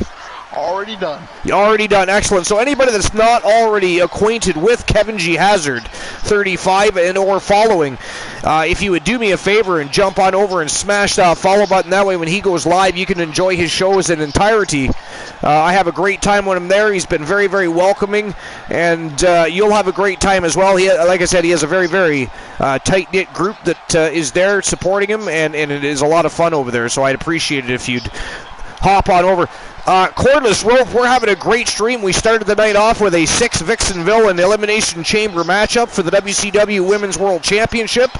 And now we are right in the middle of a WCW World Heavyweight Championship Gold Rush Tournament. And Finn Balor just took out one of the demons of the Archerverse from Team Kraken Skulls, the Nightmare Joseph Damien. So far, 2 streamer teams have lost. Adam Danger from Team Soul Embers lost the first match in the quarterfinals to the Beast Incarnate Brock Lesnar. And now Team Kraken Skulls and the Nightmare Joseph Damien were just defeated by Prince Balor. So far, not a great night for streamer teams in this tournament, but it has been great action in the squared circle, and we are having a great time, so we're glad you guys are here to participate and have a great time with us. So how's everybody doing? What's going on? We're about to get to our 3rd match in the quarterfinals here. The Ornery Knight is in the house. Ornery Knight is my good friend. If everybody can we have a shout out for the Ornery Knight, please? He is one of the most kind, humble fellows. Another great community, awesome content, variety streamer, plays all kinds of great shit. I love hanging out with the Ornery Knight, and he has been a long-time supporter of the Archerverse, so he is very, very muchly appreciated and held in high regard here. So if you're not already following the Ornery Knight, make sure you, again, jump on over and smash the Ornery Knight's follow button. He's a fantastic human being, and you will enjoy yourself while you're on his channel. Most definitely. Oh, I'm not too kind. I'm just giving credit where credit is due, my friend. You guys are fucking legends, and you deserve the attention that we give. Listen, that's what the Archerverse is about. The Archerverse isn't here so I get my kicks. The Archerverse is here to make a bunch of other people happy, to make everybody happy. We can get together late at night or early in the morning, depending on what part of the world you're from. We watch some great matches. We have great conversations with a bunch of great people. We're tight-knit. We keep assholes and bot-holes out of the channel. So we are constantly growing, expanding, and continuing to find new ways to have a great time. The Archerverse is about the people. The Archerverse is about you guys. You guys are the Archerverse. I am not the Archerverse. I am just simply along for the ride, having a great time with y'all. And speaking of which, we are about to get to the third match in this quarterfinals. It is Team Mal RPG's The Gladiator, Bobby Maximus, taking on John Cena. And we've already started writing the semifinals. If you look at the first match in the semis, the Beast Incarnate, Brock Lesnar versus Prince Balor. That is going to be absolutely fire. Who is going to make it to the semifinals in the second leg of this tournament, though? Right now, it is Bobby Maximus, the Gladiator, taking on Mr. C Nation himself, John Cena. But then, of course, we've got that last match in the quarterfinals. We have Kevin Owens taking on King Kylos, the Invader from the Big Body Metaverse. And that, too, is going to be a slobber knocker. Great tournament. It is just heating up. But let's get to the third match, the Gladiator versus Mr. C Nation. It is showtime and go time. Let's go. Who do you guys got? I know somebody earlier already chose the Gladiator. Who was that? One of you guys already chose the Gladiator. And again, don't forget, if you guys want me to open the championship betting lines, I can do that. You just have to redeem it while we're still in the quarterfinals. You guys can earn some Archerverse bucks. Otherwise, we don't open the championship betting lines until the semifinals. Oh, and Archer, they've mentioned it in the chat there too, but Woozy hit you with a swear jar. Woozy? Woozy.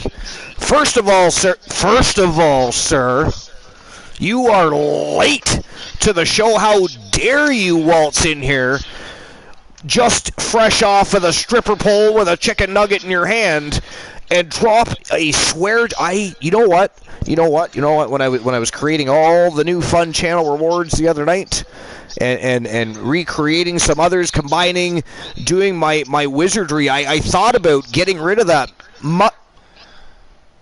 I thought about getting rid of that redeem, that reward. If I don't know whose reward it is, and I didn't because I thought we had already had a discussion about this, how this is supposed to be a punishment for the guest hosts, not the host with the most, not for Archer, but for Glenola, for Christian Cool, for Woozy, who is currently hiding in the chat room, laughing, choking on his chicken. I hope you choke the rest of the night on that chicken nugget, sir. You and your disgusting swear jar. Anyways, I am stuck in a swear jar, which means I cannot curse for the next 5 minutes. If I do, I am banned from the next match, or the remainder of, depending on what it happens. So I am going to try and divert my attention, but you, Woozy, sir, you can fist yourself. Yep. Oh, and I don't know if you saw it, Archer, but I did do the video packet, or the Steal the Show. You did the Steal the Show, so a video package will be created for Team Glenola and the Wolfman Alan Severn. So, actually, Glenola, if you could hop on over to Discord and in ink a contract, just put in there that you have redeemed, or sorry, at that point, requested a video package for Alan Severn. I'd appreciate that. Yeah, no problem. All right. And anybody that's if you're interested in joining the Archerverse, I'll put the Discord in one more time. You'll want to get in there to join the fam jam, become interactive, and if you have a PlayStation 4 or a PlayStation 5, if you add the Archerverse to the PlayStation Network, you can join the broadcast if you're comfortable doing so when we have special events. There's special redeems for what we call our regular scheduled programming, which is our three competing brands, the Archerverse Wrestle Wars, TWA Showdown, WCW Thursday Night Thunder, and the Archerverse Warzone on Friday nights. Those nights you have to have a redeem to join the broadcast, but when we have tournaments, when we have special exhibition matchups and other such types of shows going on, we open up the broadcast for everybody so that they can join. Joe Link spreading some emotes there, some Pikachus in the chat room. So anyways, if anybody wants to join up, definitely click the Discord link, join our Discord. We also collect after the shows in the Discord, and sometimes we watch wrestling, sometimes we just shoot the shit and have a good time, but we call it the after party, and you can join us in the Archer's Army Barracks after each and every show. But, yes, if you would like to have a wrestler created, the only requirement is that you're a frequent flyer. You're not just here one and gone. You come, you enjoy your time here. First and foremost, you smash that follow button and become part of the Fam Jam. Enjoy the show, enjoy my community, because they are a bunch of excellent human beings, and I enjoy the shit out of each and every one of them. So first and foremost, you want to enjoy them. Then we discuss contract negotiations and getting a wrestler into a career. And you become a team and part of the team member, part of the greater team known as the Archerverse. Again, the Archerverse is our channel. It is our show. And you'll notice a lot of the time, even in Discord, we are discussing what we want to see on the show, maybe what we could see for storylines. We don't always talk about stuff like that, but it does happen because it is everybody's show. Once you have a wrestler created, that is your wrestler. You want something changed about that wrestler? We're going to do that.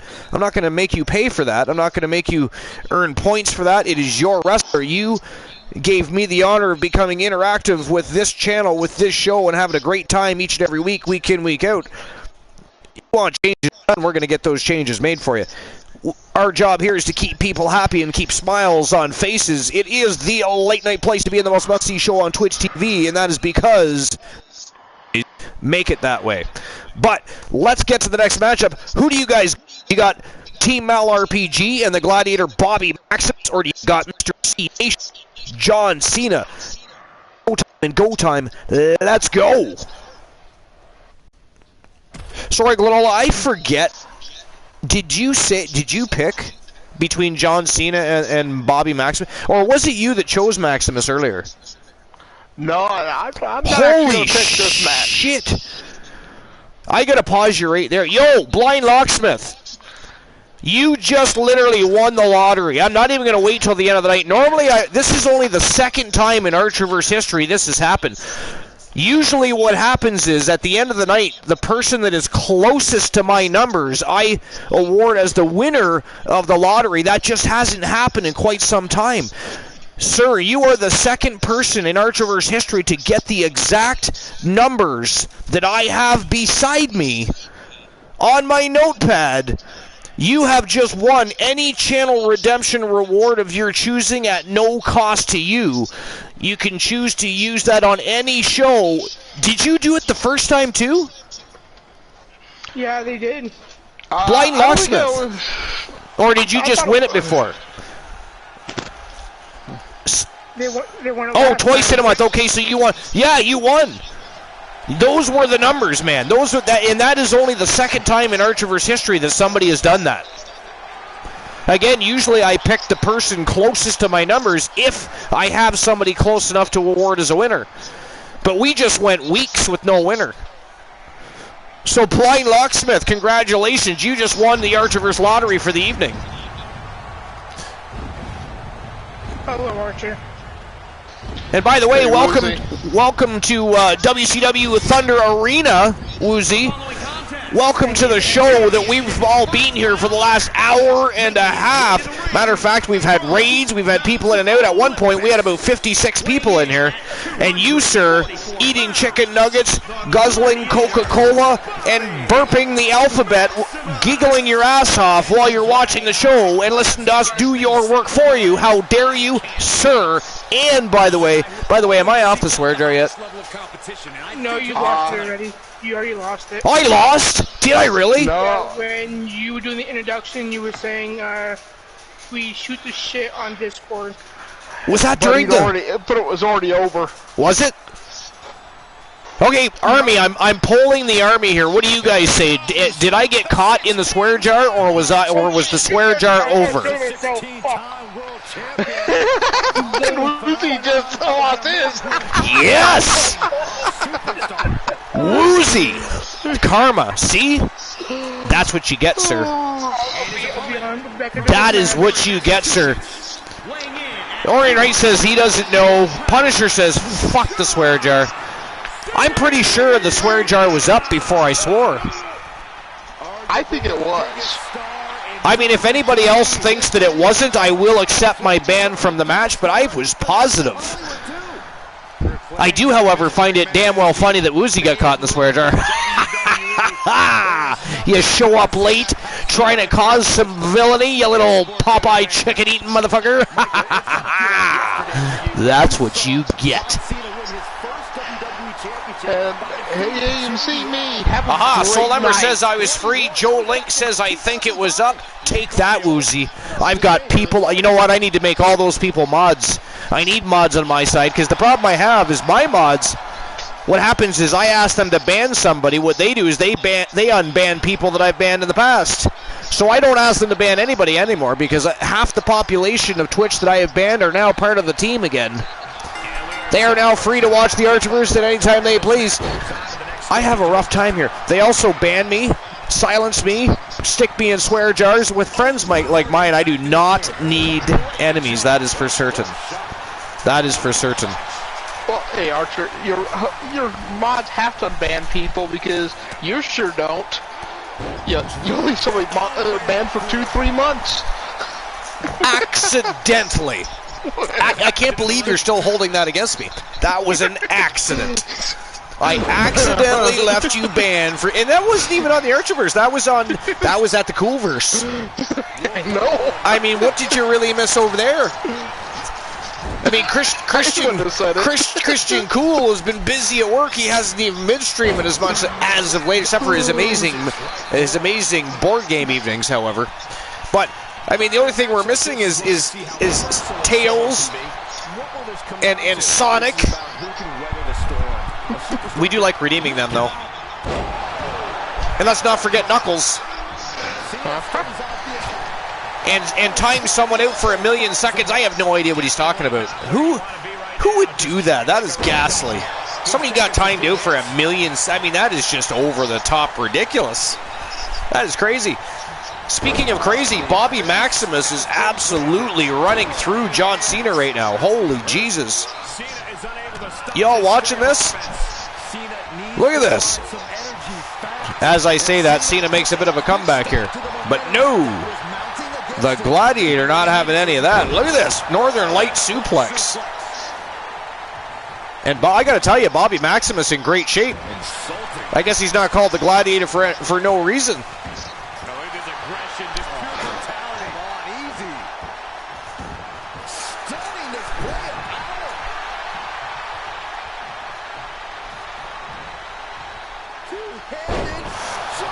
Wow, two-handed choke slam. Look at this. He is stalking Cena.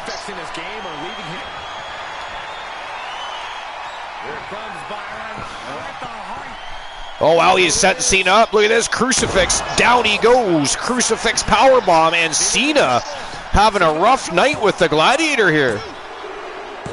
Wow. Ladies and gentlemen, our very first streamer team of the evening to go to the semifinals. The winner of the match, these guys were awesome. From Team Mal RPG, he is the Gladiator, Bobby Maximus. That was one hell of a match. That was a great match, and we have one more match left in the quarterfinals. Punisher Cool is not here. No, Christian Cool is not here, no. He's still at work. Yeah, because Punisher says, Cool, how have you been? I'm sorry, what? Punisher said, Cool, how have you been? He thinks he heard Christian Cool? You hear Glanola, Punisher. It's Team Glanola and Team Woozy on the broadcast right now. Yes. Yeah. How does that feel, Glanola? He called you Christian Cool. I know. I mean, I'm not sure whether to be insulted or not. You do have the power to ban people, I'm just saying.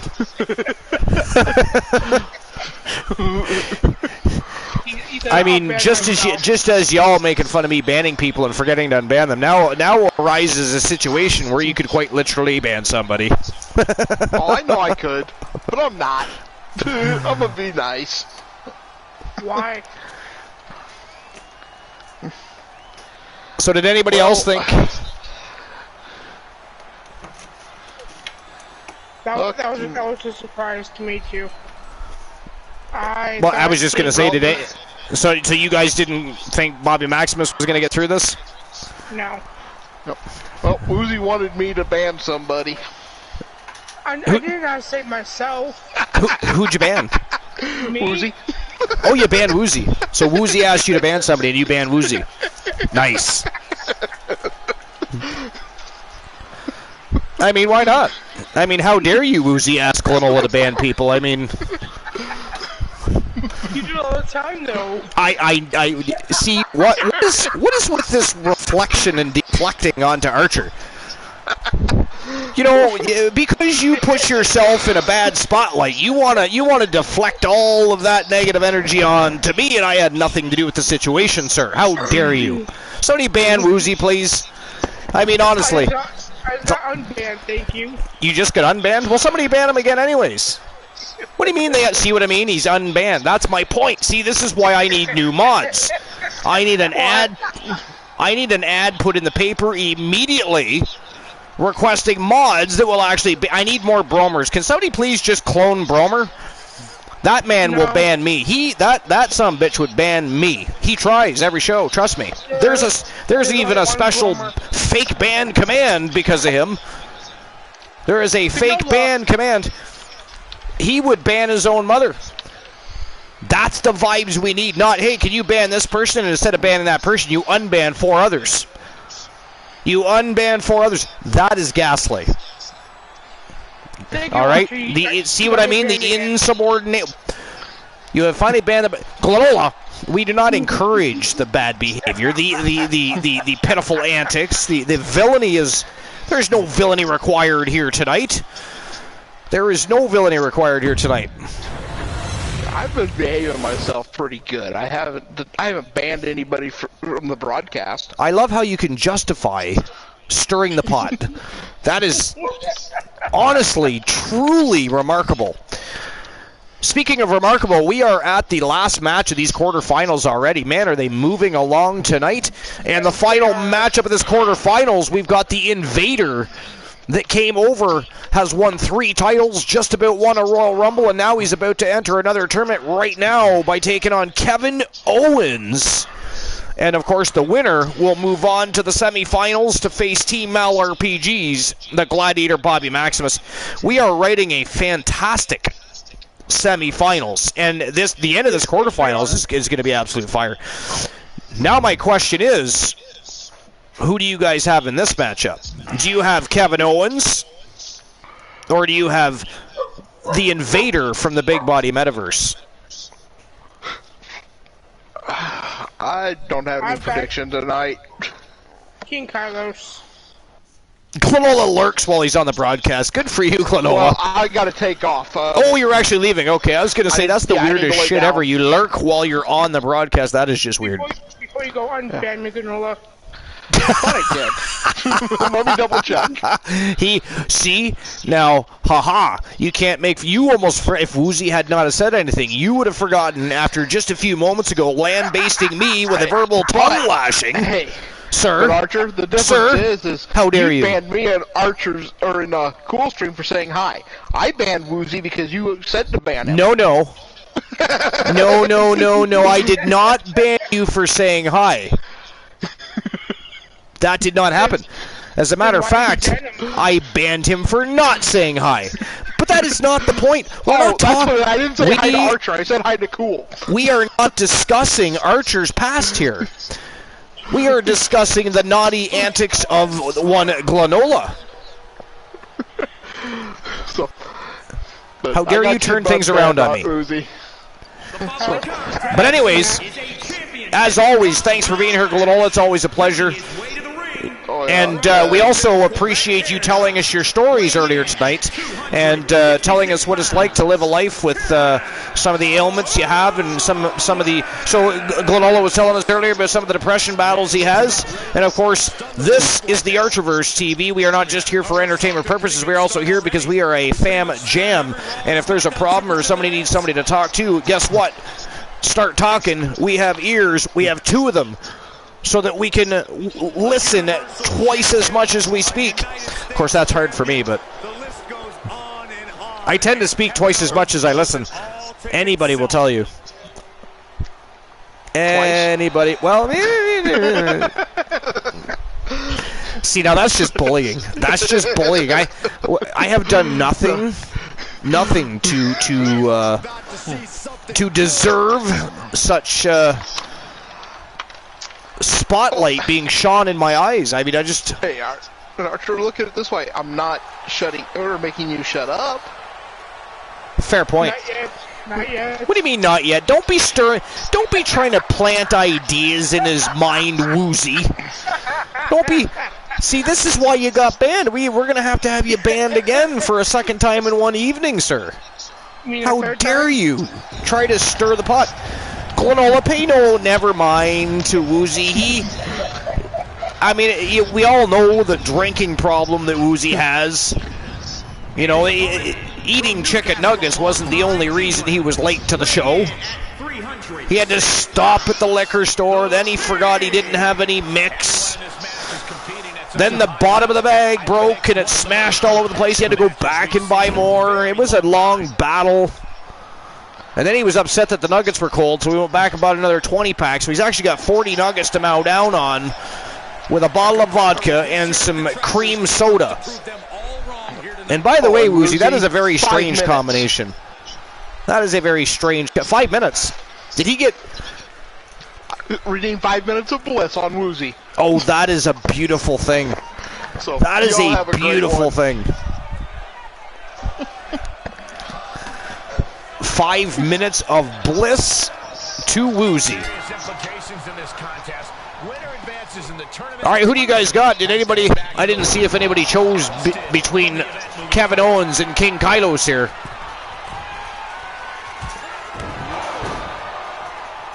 Kevin Owens already off to a quick start. Kylos face first on the canvas already. I spoke way too quickly. Kylos turning the tides already. Nice. Ragdolls Kevin Owens. And look at this. Look at the ground and pound by King Kylos, the invader from the Big Body Metaverse again. He's from Team King Kylos, but he comes from Big Body Metaverse, a rival promotion. And he and Robert the Body Santana, known as Big Body Meta, came over to the Archerverse, made immediate impacts, winning championships. I mean, the first night in the business, Kylos entered himself into the Men's Royal Rumble and just about won. Then he ended up in a tournament about 2 nights later. In the finals of that tournament, Kylos ends up battling the very man that eliminated him from the Royal Rumble, and then he won the tournament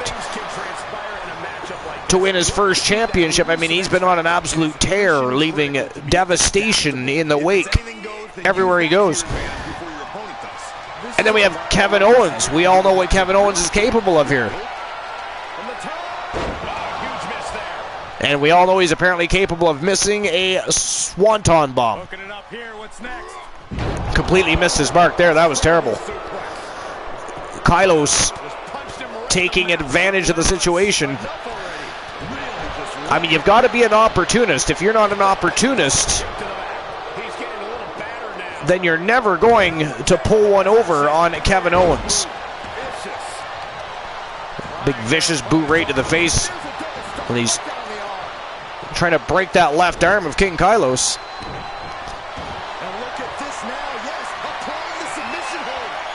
Oh, look at this chin lock applied. That's almost a single leg camel clutch there.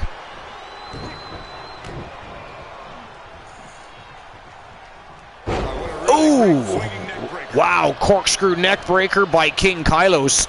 And now he's got Kevin Owens wobbled here. Look at that big military press, the strength and power on display of King Kylos, who is now measuring Owens up. Look at this. Ooh, big, monstrous spear from King Kylos.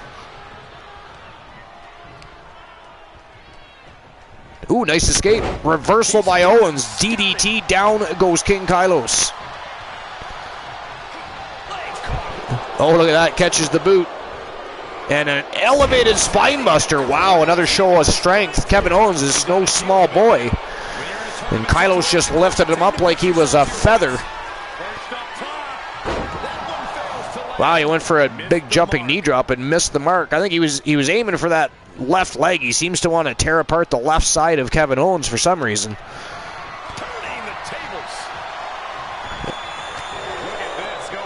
Owens tried to turn the tides, but King Kylos says, no, sir, we're keeping the momentum shifted my direction. And look at this. Uh-oh.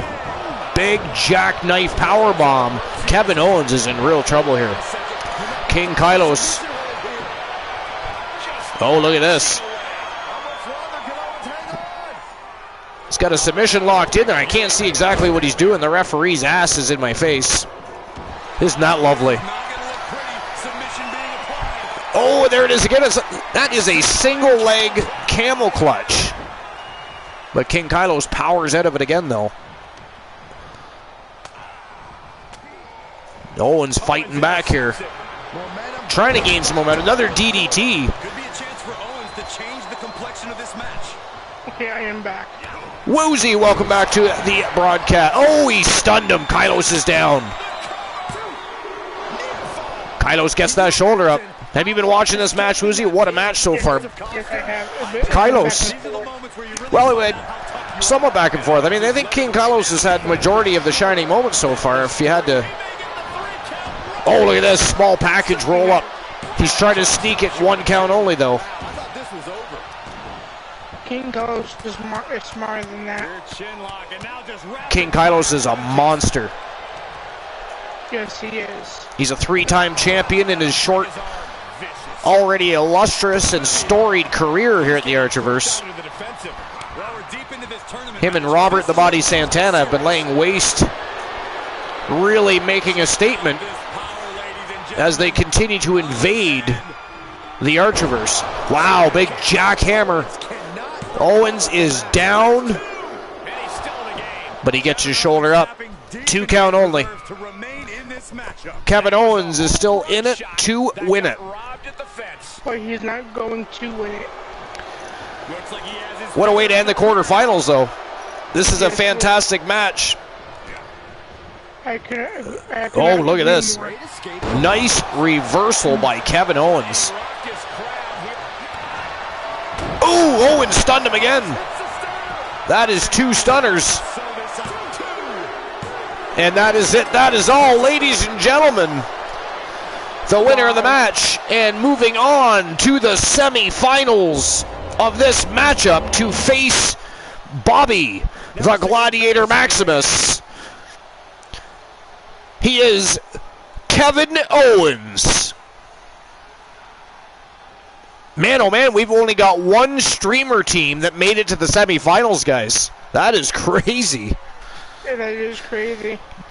Team MalRPG, the only team made it through. Here is your winner, Kevin Owens. Wow, shout out to Kevin Owens. King Kylos. That is a big pill to swallow for King Kylos, because I think everybody thought Kylos was going to run through Owens tonight.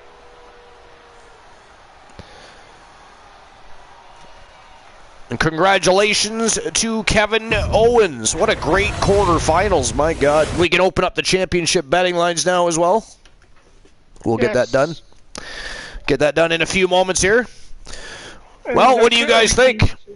Look at that semifinals. You've got Brock Lesnar versus Finn Balor and Bobby Maximus, the Gladiator, versus Kevin Owens. What do you guys think? Who's moving on to the finals?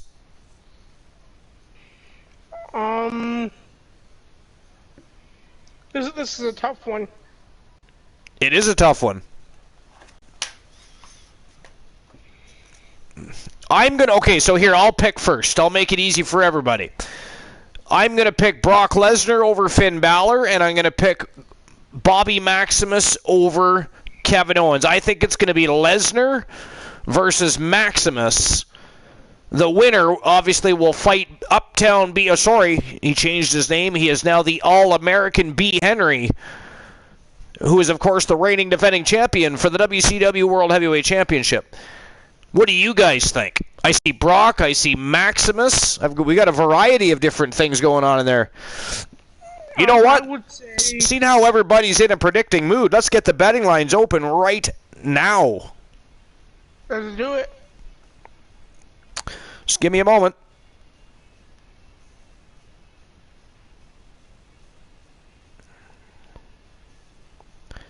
All right, let's see here.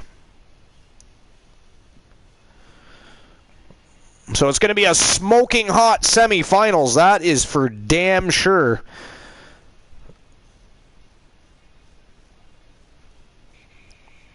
Okay, so the one that says it's not a spoiler. I mean, it's not a prediction, it's a spoiler.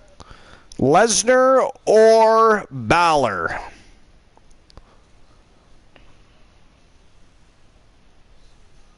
You're going to have 5 minutes to make your bets, as usual. And we're going to get the betting lines open right now so you guys can start making your predictions. And while you're doing that, you can earn yourself some Archiverse bucks. But in the meantime, let's get this semifinals underway. It is going to be absolutely fire. In the first match of the semifinals, the Beast Incarnate Brock Lesnar versus Prince Finn Balor. Ladies and gentlemen, it is showtime and go time. Let's go. And in the meantime, get your bets in. Take a stand, pick a side, earn yourself some Archiverse bucks. I'm with Brock. You're going with Brock? Yes. So we do have a dark match main event of the evening tonight as well. It is going to be Team King of Pro 259 and Team Mr. Skittle going head-to-head over the Archiverse World Television Championship, the newly redesigned Archiverse World Television Championship. So it is going to be the current reigning defending champion, Nathan the Omega Alpha, putting his title on the line against the self-proclaimed savior of the Archiverse, Kevin Sammartino. And that is our go-home happy match of the night, which will be immediately following the tournament championship final. And also, KOP did a championship redeem. Again? On my behalf. Again? On my behalf. On your behalf? Now, why would he have to do a redemption on your behalf? Please explain that to me, Woozy, and what is going on? What kind of villainy are you up to? I have no idea. He did it on his own volition. Making his way to the ring. He gave me a TWA championship gear change. Oh, which? A TWA? Well, isn't that coincidental? Isn't that coincidental that your team, Thomas the Tank Graves, lost his TWA Heritage Championship last night to Elijah Archer, and suddenly King of Pro has a redeem. Especially for you, I'm sure he's all warm and fuzzy inside at the thought of your superstar winning a title. What are you guys up to? It is not funny, Woozy. It is. Your villainy. When Brock Lesnar enters an arena, Brock Lesnar doesn't respect anyone. And Glenoa, by the way, became the very first person to redeem. What the hell's the name of the new redemption again? About having a video package. Steal the Show. And that is a redemption for anybody that has a superstar progressing through a career. If you have a superstar and you would like to have me create you a custom video package specifically for your wrestler, then you redeem that, and we'll, of course, get our management teams together, and we'll come up with a video package that is smoking hot for your superstar. This is a man who is already one of the greatest. And, of course, if you're a subscriber and you haven't already given me a background-free PNG of your logo for me to advertise your channel in our arenas, on our barricades, on our rings, the chairs in the audience, on the attires of the superstars, and you would like to have your channel advertised every month, then make sure you send me your logo, because as a subscriber, you get a month's advertisement in any stadium of your choosing or on a superstar of your choosing. Now, of course, if you choose a superstar, you do have to talk to the superstar's management team and see if they mind you sponsoring their superstar for the month. Otherwise, you might want to have one of your own. Might be a good idea if you don't already. But anybody that subscribes has the option, and not everybody takes me up on the option, but you do have the option of having your logo advertised during our shows. As you can tell by looking around the arena, not so much this one, this is the Thursday Night Thunder Arena. It doesn't have as many sponsors as Warzone and Wrestle Wars does, as well as TWA Showdown. But you will still see on the barricades some logos. You see DCW there, that is the Doghouse, Team Dogface, where Mitchell Von hails from. And you'll probably see Soul Embers. You'll probably find Team Glenola and a few others. Probably Team Tiliana Pierce. There's Team Tiliana Pierce right to the left of the WCW logo, actually, the Beanstalk logo. And we got raided again. We've got a bunch of new villains invading the compound. Welcome on in, Raiders. What's going on? What is new and exciting? Welcome to episode number 285 here at the Archiverse. We are right in the middle of the semifinals of the WCW World Heavyweight Championship Gold Rush Tournament. Right now it is Brock Lesnar versus Prince Finn Balor. And then in the second half of the semifinals, we've had only one streamer team tonight from Team Mal RPG make it into the semifinals. So the Gladiator Bobby Maximus will be taking on Kevin Owens in the second match of the semifinals. But so far it's been a smoking hot night, starting with the 6 Vixen Villain Elimination Chamber matchup earlier tonight to kick things off for the WCW Women's World Championship. And that was a smoking hot matchup. And of course, this tournament so far has been absolutely fire. And Crimson Ninja, thank you very much for the follow. Welcome to the Fam Jam. And again, welcome to episode number 285. Hope you have a great time. And anybody else that already isn't following, if you're having a good time and you enjoy the matches and you're enjoying the folks that you're having conversations with, make sure you smash the follow button. That way when we go live, you can be notified and join the show in its entirety. We're also, of course, live on YouTube. We haven't been live on YouTube as of late, but we do upload all of our content to YouTube. We do have the Archiverse live on YouTube as well. But for anybody that's new to the Archiverse and just popping on in, we are a fantasy wrestling league. We have 71 streamers that have wrestlers progressing through careers, forming tag teams, winning championships, and forming alliances. We have an absolute blast. We have all customized championship belts, arenas, superstars. We do it all ourselves. We are a promotion. We are our own universe, which is why we are called the Archiverse, and we have a hell of a good time with a very tight-knit, awesome community. So we welcome you in. We appreciate you for being here. And again, if you're not already following, make sure you smash that follow button. And ladies and gentlemen, joining the broadcast for the first time in many moons, he is the mayor of Coolville, the leader of the Coolverse. He is the coolest kid and cat in town. He is Christian Cool. What is up, everybody? In many moons. What are you talking about? Many moons. Here the other night. You've been on vacation. You were in the chat room for most of the night. You barely hopped on at the end of the broadcast. That does not count, sir. Much like Woozy, you were late. And what an evening it's been. It's been an absolute blast tonight, my friend. We've been raided more than once. At one time, we had over 50 people in here. We just had over 40. I saw. I just got home recently, and I saw. Absolute craziness. Man, I need to get in on this madness. It has been a fantastic time. And by the way, can somebody please drop Christian Cool's link? Oh, I already did. Oh, excellent. Yeah, I dropped my own link. Why would I want anyone else to drop a link? I'll drop my own link. Hell to the yeah. And by the way, anybody that's in the chat room right now, as part of the Army, if you have a channel of your own and you are a streamer and we have not already shouted you out, please feel free to type !yo into the chat and you can shout yourself out. Well, I gotta be on my best behavior. Punisher put a freaking swear jar on me. Oh, look at that. Finn Balor just beat Brock Lesnar. Wow. Wow, Finn Balor. No fucking way. Wow. I did not see that coming. No. Dude, Team Mal RPG is the only streamer team to get into the semifinals tonight. Now, the Archerverse talent must suck today. That's terrible. My God, it has been an absolute fire tournament. But the winner of the match and moving on to the finals of this Gold Rush tournament, Prince Finn Balor. Wow. Joe Link says what I predicted.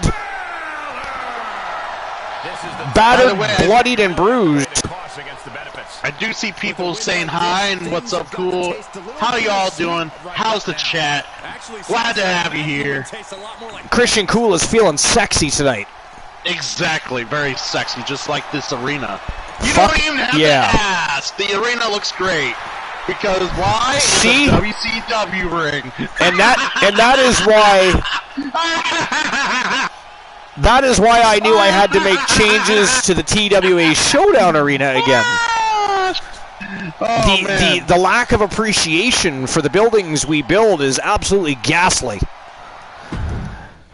All right, ladies and gentlemen, we are now moving on to the final match in the semifinals. This is between Team Mal RPG and, of course, their superstar, the Gladiator Bobby Maximus, taking on Kevin Owens. And, of course, the winner moves on to face Finn Balor for the right to fight the reigning defending WCW World Heavyweight Champion, the All-American B. Henry from Team 3TVB. Of course, he's a member of Tons of Funk and one of the three from the place to be, Trigger Talk TV. And if somebody could drop the exclamation point triggered, please, and shout out the Trigger Talk TV boys, I would be grateful. We talk to them daily. I don't know if you do. I do. I was just in KJ stream, talking to KJ in Discord, talking to... Actually, I was talking to Reese on Instagram.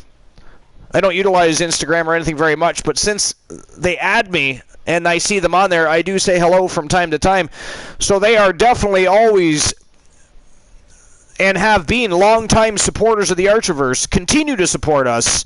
And, of course, that is why the Trigger Talk TV boys and their gals, in some cases, are already immortalized and have become interactive parts of the Archerverse with superstars that are progressing through careers. But anyways, let's move on. It is the second match in the semifinals.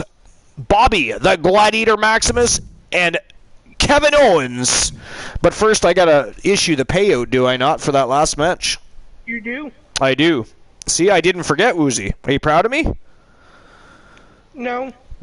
How dare you? Nothing. See what I mean? Nothing pleases.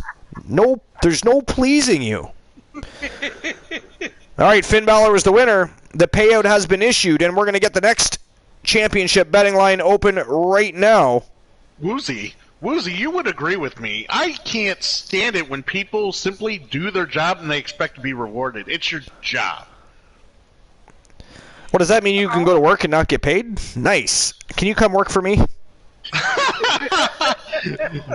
I mean, I already come to work for you and not get paid. Ooh, burned. Ouch. That hurt my feeling. That was not even called for. That was not nice. I mean, you know what I need? I need a hug. My feeling has been crushed. My pay is free catering in the back. So, Archer, you know how... All right, championship betting lines are open. You have 5 minutes to make your bets. Is it going to be Maximus or Owens? Make your bets.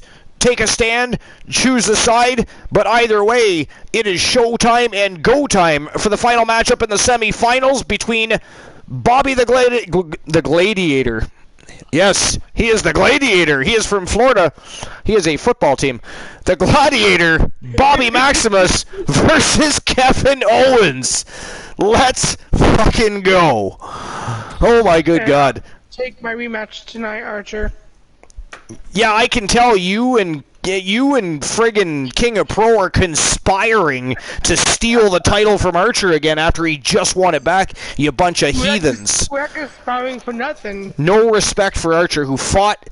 I mean, he waited 2 weeks for that rematch and cleanly, with a 1-2-3, beats Thomas the Tank Graves, but no. He and Team King of Pro have to conspire to try and ruin Archer's evening again. Christian Cool, I think we should just ban them both. Actually, I'm more concerned how many Glade air fresheners Bobby has ate lately. That's a good question. And I mean, if he's truly from Florida, and maybe he's related to Gators. Maybe. Right? I mean, that could make him a very scary presence in the squared circle. He already has been a scary presence. I mean, he is, after all, in the semifinals. The only streamer team, by the way, folks, the only streamer team to make it to the semifinals is Team Mal RPG. Joe Link wants to know, what Archerverse wrestler has the shortest reign as a champion? Well, Christian Hart's on that short list. The shortest reign as a champion was, he's now referred to as the champ Chase Coleman. That's an easy one. He won a championship. Christian Hart beat him the same night in a redemption. I can't remember if he redeemed it himself or somebody else did it for him. Christian Hart's a popular wrestler, so it could have happened either way. But Christian Hart beat him after the main event in a dark match for that same title. So he did not even have it for an hour. Anyways, while these guys are making their way to the ring, it's been over 2 hours. My bladder is ready to burst. It is singing a song. It wants me to fucking yodel, and I do not yodel. I do not do that, but I'm gonna. I really have to pee. I am going, gone. So you guys, I got timed out for who did that? For what? Who the Jodas felt the need to time you out. Jodas? Jesus fucking Christ. Do not join the villainy team, Jodas. You're supposed to be on my team. Nope. You are supposed to do not follow Team Villainy. They are a bunch of heathens, sir. Stay on Team Archer. Come on, man. That is not the way to go. You do not want to walk that path in life, sir. I mean, Woozy drinks. That's where it took him. That's where it took him. Do you want to be like Woozy? How dare you, sir? Anyways, I will be right back. I gotta go before I end up having to change my panties. Excuse me. It is not funny, Woozy. You shut your mouth when you are laughing and or talking in my direction. Deflate your lungs before you speak to me. Thank you. I will be right back. I will not. Christian Cool, would you please babysit this Popeye chicken eating motherfucker? I mean, come on. No one Control him. Cool, so that ain't happening. A United States champion. The list goes on, and Kevin Owens owes. How you doing today? Jota says, I'm not signed, so ha ha. You know what I say, Jonas? I say to your response of, well, Woozy thinks everything's funny tonight. I mean, I could probably tell a bad joke and he would giggle his shit off. But Jonas, my response to I'm not signed is, not everybody's perfect. So that means you probably pissed your pants because you still haven't made your way to the bathroom. Now he goes to the bathroom. Now he goes to the bathroom. And then you guys really cool.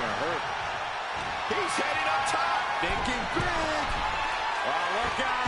He paid for that one. Well, Man, big time. That's just silly. Woozy, my friend, how are you doing today? I am doing good. How are you? I have been delightful. wonderful, even quite the spectacle, as you would say. Double K is in the house after a long, long night of work. And I can only get these dulcet tones out because Archer's not around. So be creative. Woozy, sing with me. Nope, you're doing a fine job yourself. It's really cool. I was being a little silly, I guess. That's a shame. The 5 minutes are up, Jonas. I'm not swearing. I swear I'm not swearing. You swear. And plus, you 5 minutes are up already. Yeah, exactly. Exactly. Christian freaking Cool did not need to swear. Just like Seth freaking Rollins. So what do you think of night 2 of WrestleMania? Well, I obviously knew it wouldn't top night 1. Oh god, no, not by a long shot. I did enjoy seeing Stone Cold on second night. That was good. Of course. But yeah, just like I said, it was just not as exciting. I have returned. What did I miss? What's going on? Oh, look at this, the Gladiator with a camel clutch. And the referee's right there. He's got his, he clearly has his fingers shoved in the mouth of Kevin Owens here. What is going on with the referee? That is ghastly. Well, the ref just wanted to get a good look, Archer. Jotas. Do you at least pay that ref?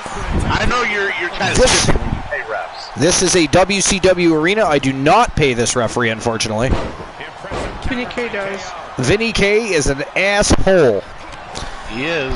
And anybody that doesn't know, if you're new to the Archers, Vinny K is our tyrant. We do not have a Vince McMahon.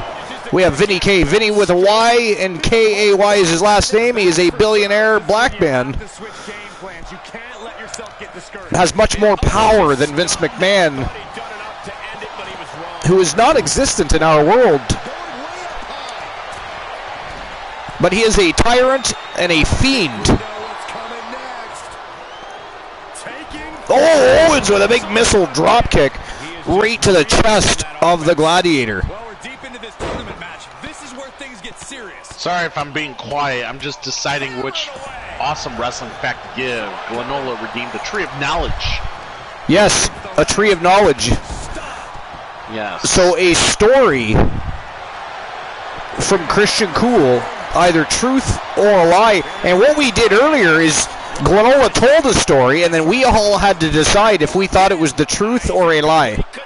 All right. So, okay, see, I thought... Blind Locksmith said my name. I do not like it when people say my name. I do... Joke time. Oh, okay, I like that one. But I gotta wait till Cool's done, though. All right, so true fact, or we'll let you think it's a true fact. Who knows? So I've been in the wrestling ring 1v1 with Samoa Joe in my lifetime.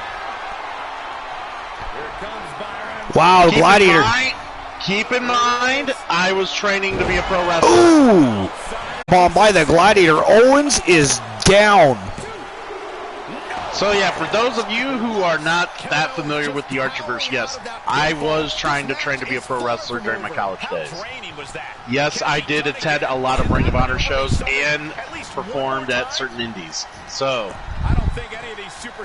Wow, big choke slam by Bobby Maximus. Man, Kevin Owens in a bad way right now. The Gladiator in full control here. Oh, reversal big boot, and he just busted Maximus wide open. I don't know if he's bleeding from the mouth or where, but that big boot busted him open. Blind Locksmith thinks it's true. Blind Locksmith thinks it's true. Jonas says no. Jonas said no. It is not true. Well, hold on. Go ahead and tell your joke, Archer. I'm gonna grab something off my Facebook here. Okay, so I have a joke time. Somebody redeemed joke time, so here is the joke. Oh wait. Oh, Maximus gets the shoulder up. Owens just about put him away there. Here's your joke. Why was the clock called to the principal's office? Man, Owens stunned him. Maximus down again. And that is it. That is all, ladies and gentlemen. The winner of the match, and moving on to the finals of this tournament to face Prince Finn Balor. We're going to be hard-pressed to see a better match than that. Here's Kevin Owens. Man, oh man, what a tournament. Not one streamer team made it to the finals. We started out with 4 streamer teams. We did? We did, yeah. And not one of them, only one of them made it to the semifinals. And neither of them made it to the finals. Our final for the right to fight the All-American Uptown B. Henry is between Prince Finn Balor and Kevin Owens. That is crazy.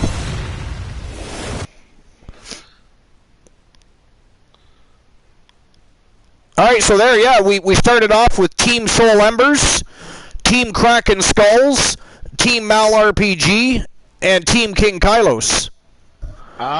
So let's see, who else? Glenola says he believes it. I will tell you this, I was in the ring with other wrestlers, but no, Samoa Joe I never actually had a one-on-one with, but I did get to talk to him extensively and even got a photo with him.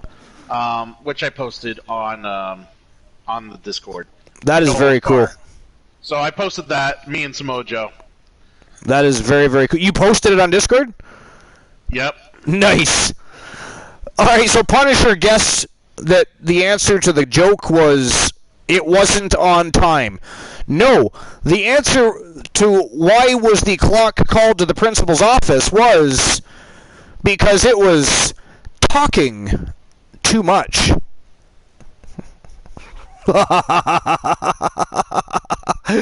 Oh, that's great. Admit it, that was the best joke you've heard in your life. Thank you very much. Please do not applaud. Just throw money. That joke sucked. It was fantastic. You loved it. I hear crickets. You hear no crickets, sir. All right, so I'll get the betting lines open for the tournament final. Yes, he did, Joe Link. That's kind of why I wanted to mention it, actually. Didn't Samoa Joe have his debut on AEW? Yes, he did. That was kind of why I mentioned it. I mean, I don't know really what to think of that, but I mean, I'm glad that Samoa Joe has somewhere else he can go and display his talent, and that's all that matters there and at the end of the day, really. Yeah, I mean, at this point, yeah. All right, so who is going to win the tournament? Who is going to go on to the championship final and face the All-American B. Henry for the WCW World Heavyweight Championship? Is it going to be Balor or Owens? Yes, he does, Princess. You got 5 minutes to make your bets. And there we go. Betting lines are officially open, and in just a moment, the final of this tournament will be underway. And here we go. It is showtime and go time. Let's go. And Gano says, I hear a cricket after your joke. The Prince. There's no crickets. There was cheering and applauding. The stomping of feet.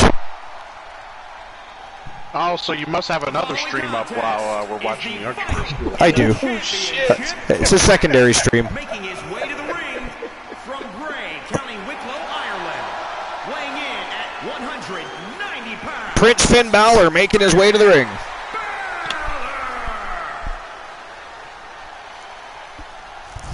This is a man who is already one of the greatest. All right, who did you guys pick? The betting lines are open. Who did you choose? I chose Balor. You chose Balor? What about you guys? Who did you guys pick? Balor or Owens? You chose Owens? Yeah, I'm putting it in right now, actually. A whopping 5K on Owens. Wow. Team Christian Cool dropping 5,000 Archiverse bucks. Get it. Go get it.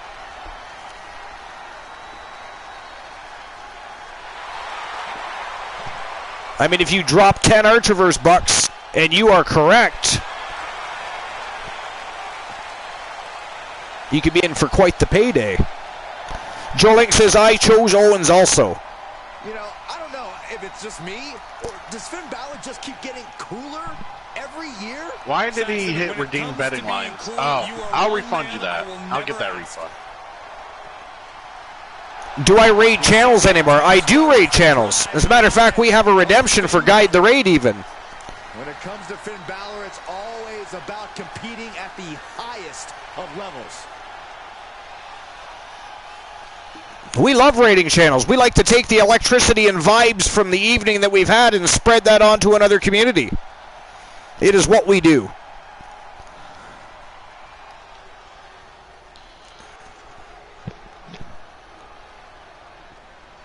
All right, here comes Kevin Owens back to the ring. The man that wants to stun the world.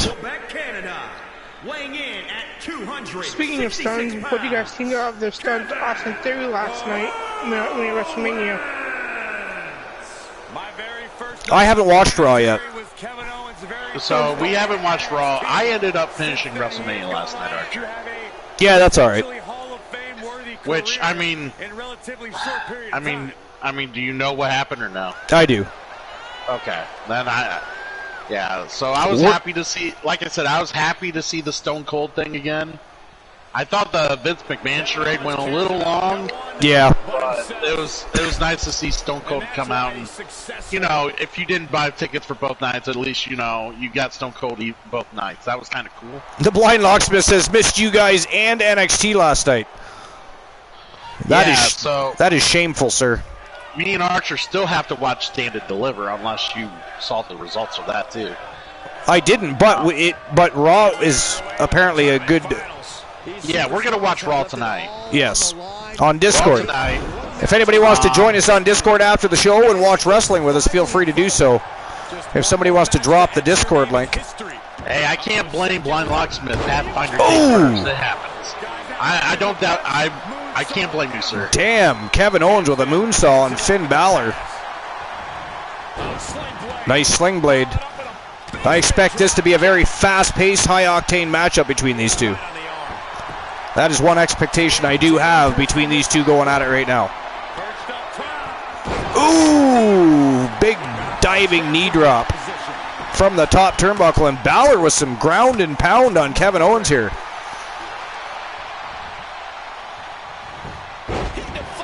Nice reversal.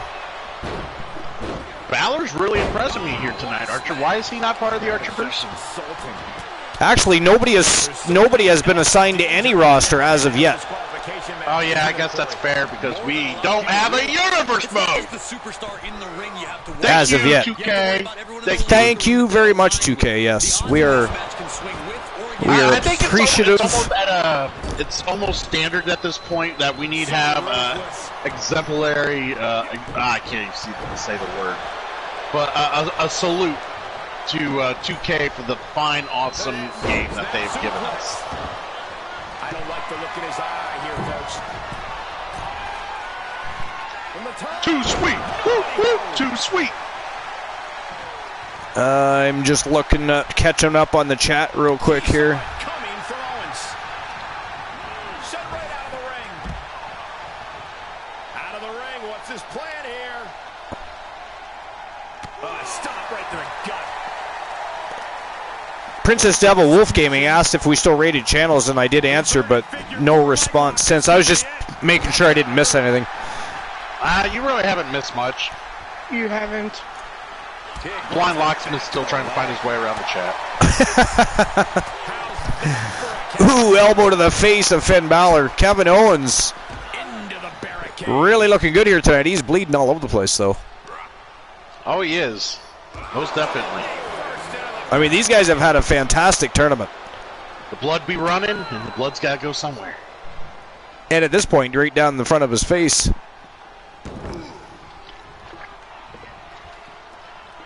and I'll be right back. All right, Woozy. Grabbing the arm. You grab those chicken nuggets. I never knew he was here. Into the ring again. Anyways. Kevin Owens can barely stand. He is wobbling all over the place there. Well, don't worry, Princess Devil. We will definitely raid somebody. Well, we will definitely raid somebody. He's the Hart Foundation. That's silly. Joe Link. As long as Christian Hart's in any WWE 2K game, there will be the Hart Foundation. You don't worry about that. But yes, Jim the Anvil Neidhart and Bret the Hitman Hart are both on the roster. And we do have a Hart Foundation faction led by Team Christian Cool. Hell yeah. Look at this.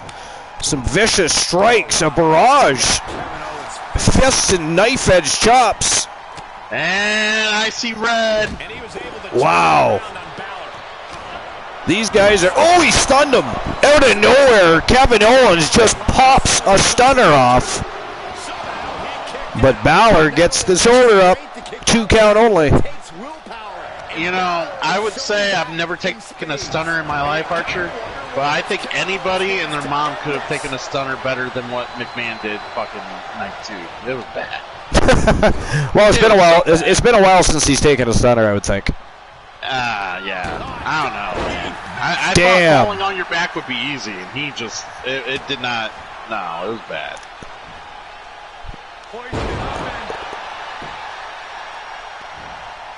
Nice side slam by Finn Balor. An elevated side slam as well. Got some torque on that one. Blind Locksmith says it was so bad Stone Cold broke and he was laughing. Dude, it was terrible. It was so bad. Leaves the ring and there's no countouts in this one. Balor and Owens outside the ring again. Yes, they are. Man, Balor loves chopping Kevin Owens to death. That guy's got a shirt on. I'd hate to see what that chest I was going to say, I'd hate to see what his chest looks like underneath that shirt because the amount of knife-edge chops that Kevin Owens has absorbed is friggin' crazy.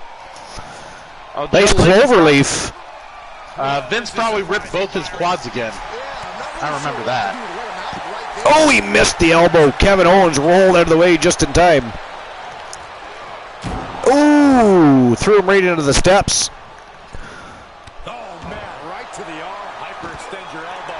Caught him right in the royal nippies. Kick right to the back of the leg. Oh, right in there. Oh, stomping away. Man, oh man. And both these men receiving no quarter here. No love lost between Balor and Owens. That is for damn sure. Oh, a fall-away slam. And Balor goes crashing to the floor. At this rate, these men are probably wishing they were in the ring at this point. Oh, look at this. Big power slam, and they broke the barricade. They broke the barricade. Wow, they did. Damn. Blind Locksmith says, worst chop chest I've ever seen was Daniel Bryan at Greatest Royal Rumble. All right, Blind Locksmith, I'll one-up you. Yes, the worst chop chest I've ever seen was Daniel Bryan, but it was not at Greatest Royal Rumble. It was his first title match in Ring of Honor defending against Roderick Strong. Oh, he stunned him again. Chopped the shit out of his chest. Like, it was bad. Wow. Ladies and gentlemen, the winner of the match and moving on to the championship final. And now has the right to fight the All-American B. Henry for the WCW World Heavyweight Championship, Kevin Owens. Wow.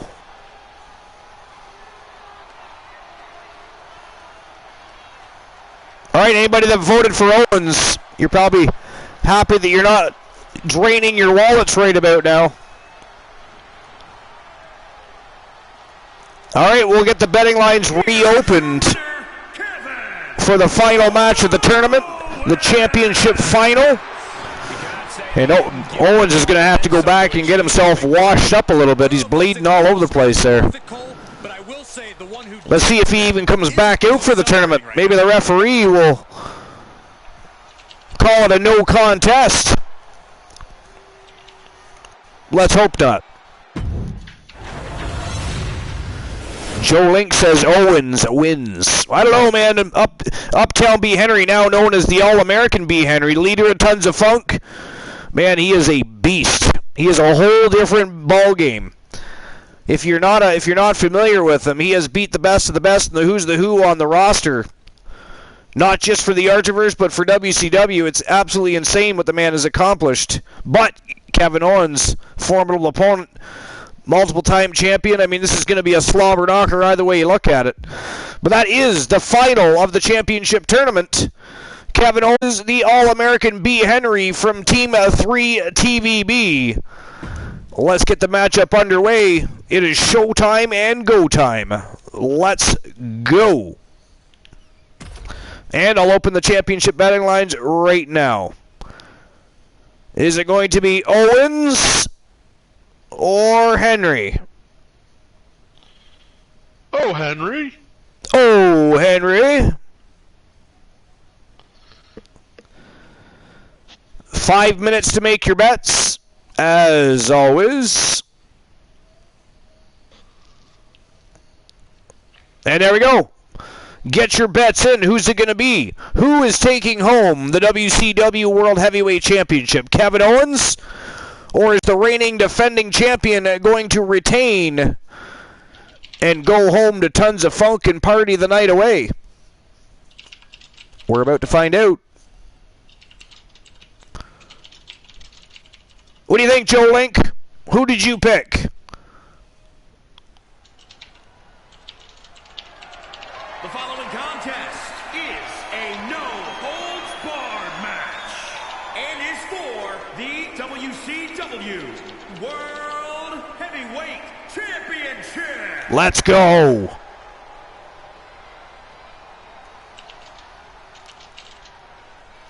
Fight, Owens, fight!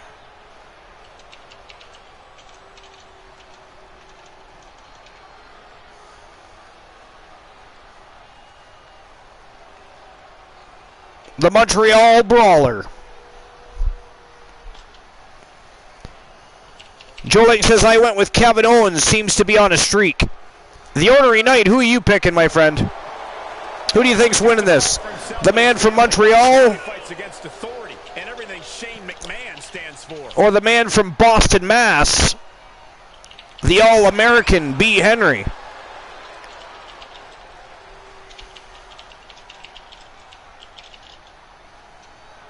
A universal champion. Ornery Knight voted for Henry. The list goes on, and Kevin Owens owes it all to Well, you can't really go wrong voting for either one. I mean, Kevin Owens, one of the best in the world. B. Henry, one of the best in the world, and is the reigning defending champion. So, I mean, it is definitely up in the air.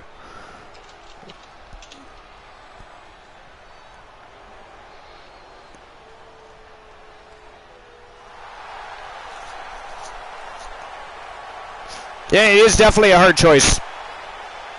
All right, here he comes.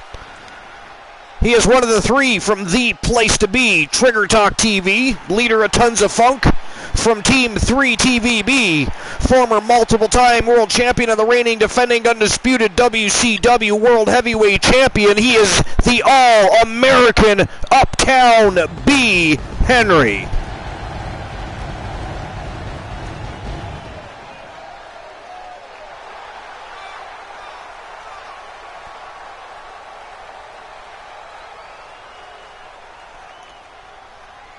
He's looking pumped up and ready to fight tonight, Christian Cool. That he is, and Here we go, gentlemen. you have to admire B. Henry. For as long as the Archerverse has been around, I would say he'd be in the the Mount Rushmore of TAV, alongside Elijah Archer, Christian Hart, and Wow, did you just mention Elijah Archer in the same sentence with Christian Hart? I got to include the Booker, obviously. So Wow. And, have you been drinking with Woozy? Where's Woozy? And a few others. Anyways, the point I was trying to make is that he's always been one of those guys who carries, the promotion on his back. He's You're not wrong. Right now. He could be the champ in WCW, be the champ in TAV. He's been in both, and he's very dominant player in the ring. Yeah, you're not wrong. I can't disagree with that whatsoever. Uptown B. Henry is a pillar in the promotion, bar none, period. I mean, the Tons of Funk boys, period. I mean, those guys have all been champions, tag team, singles. I mean, what they've accomplished is phenomenal as a faction. 293 pounds. He is the WCW World Heavyweight Champion, the All-American B. Henry. Yeah, baby, let's go. I mean, I'm personally going with B. Henry on this one. I did not vote, obviously. As am I. Determined than I've ever seen. I got Henry for this one. You got Henry with this one? I do. What about you, Cool? I'm going to pick the dark horse. Let's go Kevin Owens. Wow. You voted for Kevin Owens? Yeah. I am telling B. Henry. Oh, look at that elbow in the face right off the hop. You go ahead and you go tell bitch Henry that I did not pick him. Henry not pulling any punches here. He is off to a quick start. Owens already in trouble here. He's stalking his opponent from the top turnbuckle. Oh, Owens rolls out of the way.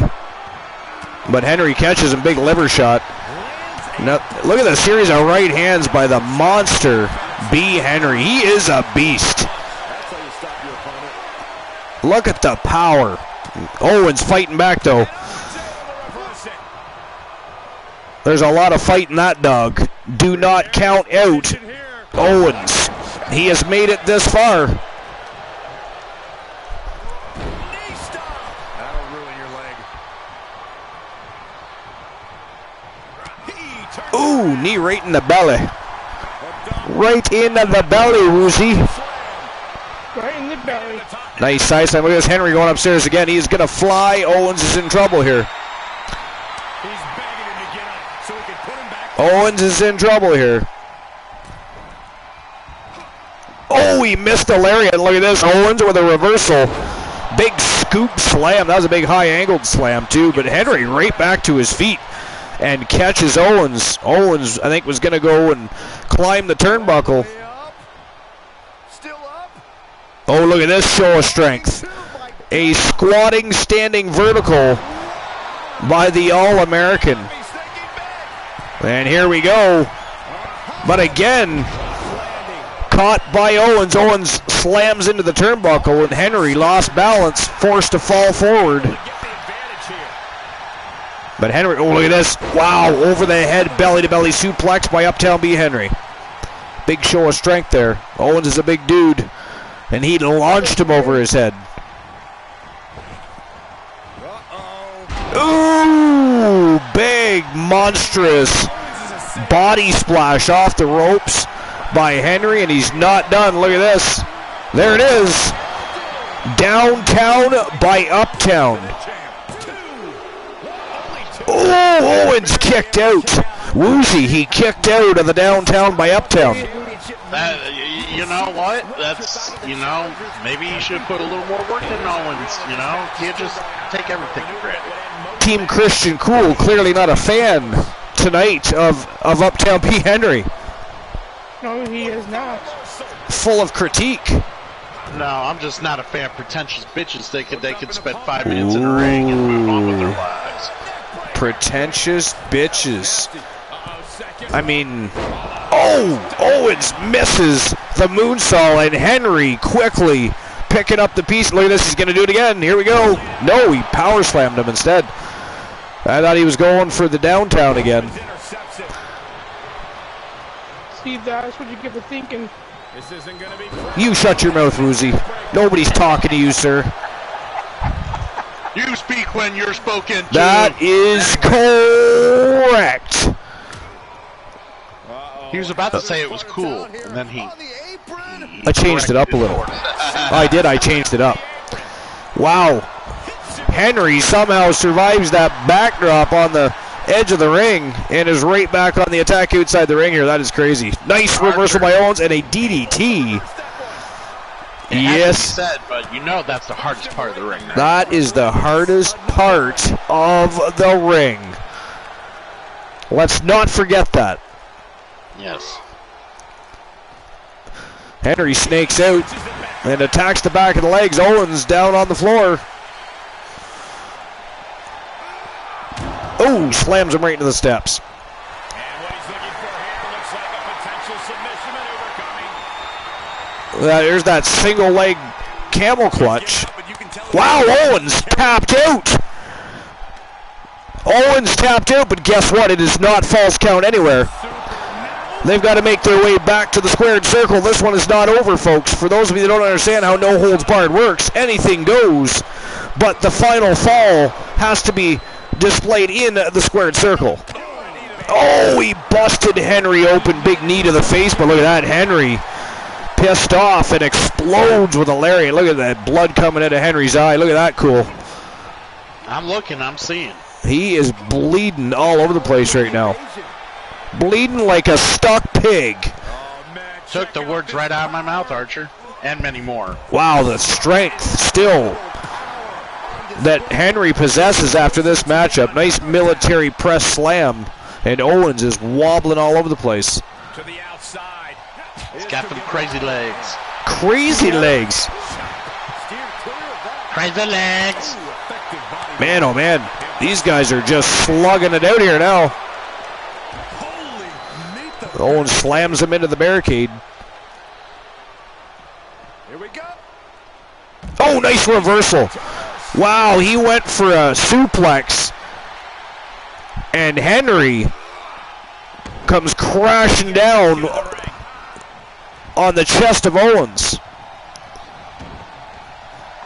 Heads out and he has all the time he wants. B. Henry just a little too slippery for Owens. A little too slippery. He's got a little bit, looks like he's a little greased up there tonight.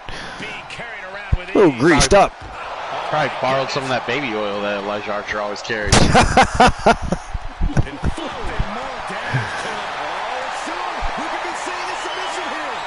He's got another submission locked in, but again, we are outside the ring. So although you're wearing down, he is tapping again. If this was false count anywhere, Henry would have won twice by now. Yes, he would have. Oh, man, check out. Look at this, another military press, but Owens fighting back this time. Haymaker connects.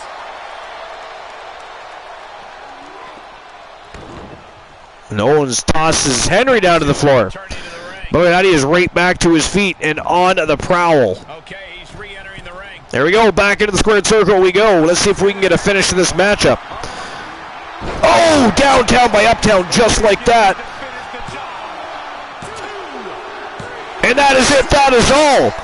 Ladies and gentlemen, the winner of the match, and still the WCW World Heavyweight Champion from Team 3 TVB. He is the All-American Uptown B. Henry. What a tournament. Absolute fire evening. And now we move on to our dark match main event.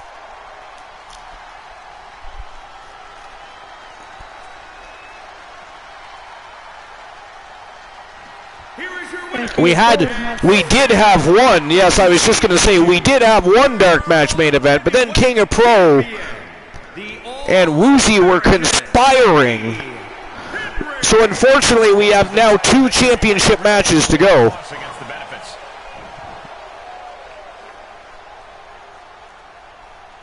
But that will be it. That will be all for the evening.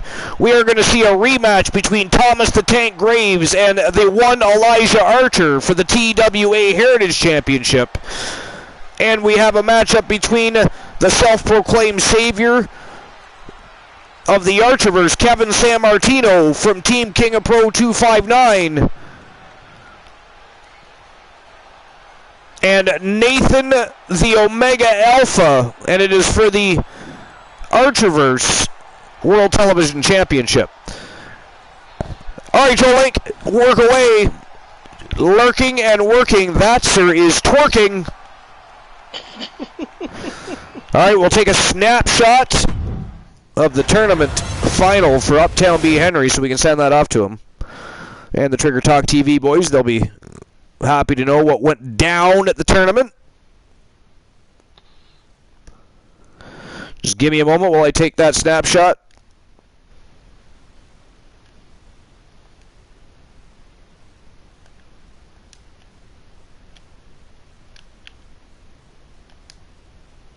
All right, there we go. I'll make sure I send that off to the Trigger Talk TV boys later. All right. Now for our next order of business.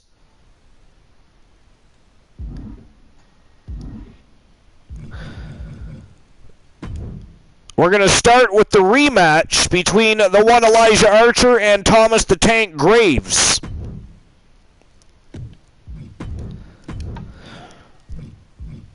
Let's do it. Let's do it, and we're going to head to the TWA Showdown Arena that's been really newly redesigned once again. First it was Team Christian Cool, then it was Team Glenola. It has been redesigned, looks sexier than hell, and we're going to unveil that right now for this championship matchup. Oh, yay. All right, let's find Thomas Graves. The Tank.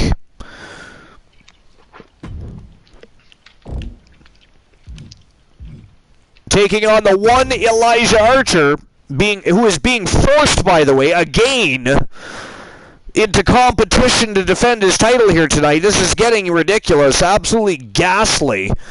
Archer backstage with his feet up, watching the show, having a good time. It is not funny, not amusing whatsoever. Not prepared, but forced into battle is Elijah Archer. He's not being forced. All right, here we go. TWA. Good. I was going to say, by the way, Woozy, Archer did state earlier that having Elijah Archer, beat the shit out of Graves is just as commonplace as a bowel movement. Just saying. I did not, but that's funny. I'm in full of agreeance of the statement. I just can't take credit for actually saying it. Well, besides last night, Archer cannot win a big one to save his life. But Archer won. I said besides last night. Oh, besides last night. Oh, I see what you're saying. Besides last night, Thomas the Tank Graves might have looked all right in the ring. I'm not saying that at all. All right, here we go. TWA Heritage Championship on the line. The newly designed TWA Showdown Arena. Let's go.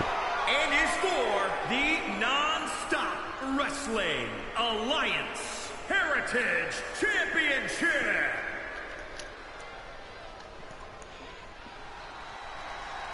And here comes Thomas the Tank Graves from Team Woozy the Villain 1993.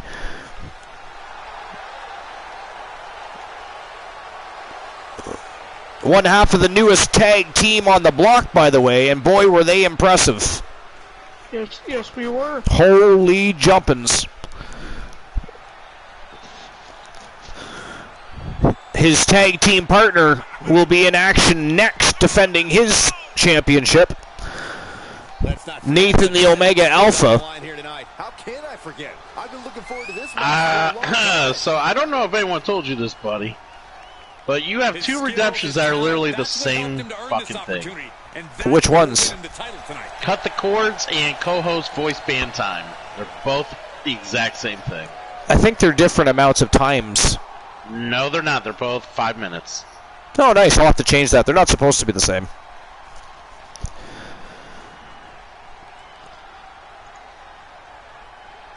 I mean, I get 5-minute bands just by letting you air out your voice. So which one is it? Is the IRL voice band, and which one? It's Cut the Cords and the co-host voice band time. Cut the Cords. Oh, not Cut the Cords. It was not Cut the Cords. It was 5 Minutes of Bliss. Oh, 5 Minutes of Bliss.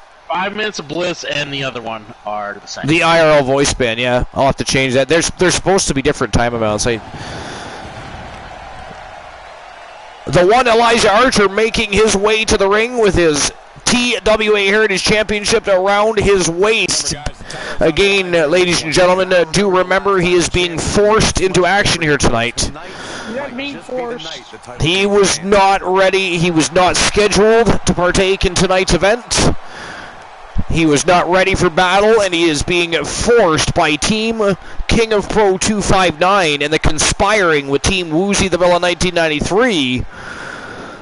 And the two teams have forced him into the ring to do battle here tonight. It is ghastly. He is not being forced. Forced. So if he loses, are you going to go on a big ass rant? Introducing the challenge. Yes, because he was still forced. He had to expend energy on Thomas the Tank Graves. 66 pounds.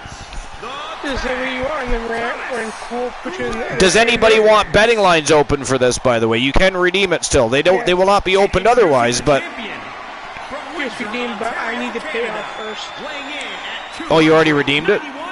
No, I said I need to pay off first. You pay him, and then he'll redeem. Alliance Heritage Champion. All right, here we go. Archer or Graves?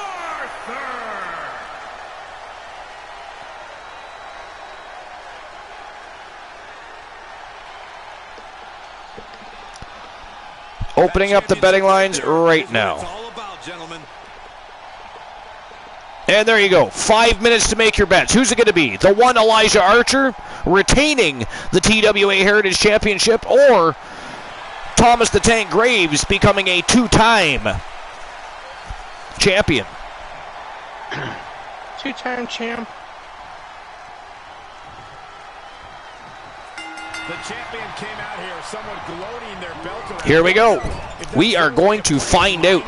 And then in the final match of the evening, What good is it being on top of the mountain? actually, what is our final match of the evening? I forget. Oh, it was Kevin Sammartino taking on Nathan the Omega Alpha for the Archerverse World Television Championship. The newly redesigned Archerverse World Television Championship. He's got the answer for that one. Underhook suplex.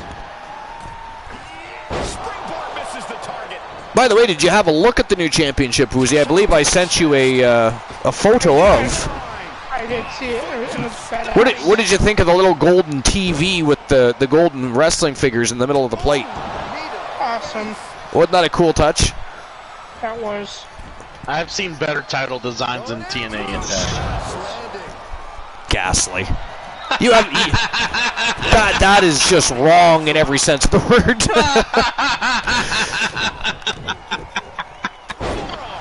Oh, what is he doing to the arm of Elijah there? That was, I mean, what is the referee doing? Unnecessary brutality.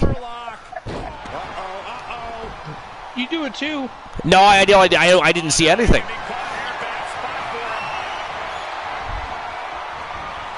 Oh, Archer.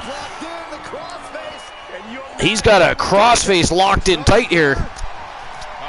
Okay, ref. Now, why does Graves have to be elbowing people in the face like that? And now he's doing parkour and kicking people in the head. I mean, is this a kickboxing event or a professional wrestling event? Cool, I forget. I hear it's a premium live event. Damn you, sir. It is not a premium live event. It is, however, premium live content. And we here at the Archverse have the very best stream per views in the business. I don't care if the only one that gets those jokes is me losing Archer. Fucking hilarious. Oh, he missed. Now, look at him. He's crawling through the legs of Archer there. What does he think he is? Was he a lapdog? That is not funny. What kind of antics was that? Crawling through his legs trying to get away. Oh, vicious DDT by Archer. Last time I had to do anything like that, it was me attending my first Rocky Horror Picture Show. Did you actually go see the Rocky Horror Picture Show in the theater or no? Like, not obviously when it came out. During one of those like ad-lib shows? Yep. Yes. Jesus, did you see that diving headbutt? I did. That was a springboard headbutt by mistake, but Archer, that was some serious ruthless aggression. Shaved the Dynamite Kid. That was, it's been a while since I've seen somebody do a springboard headbutt.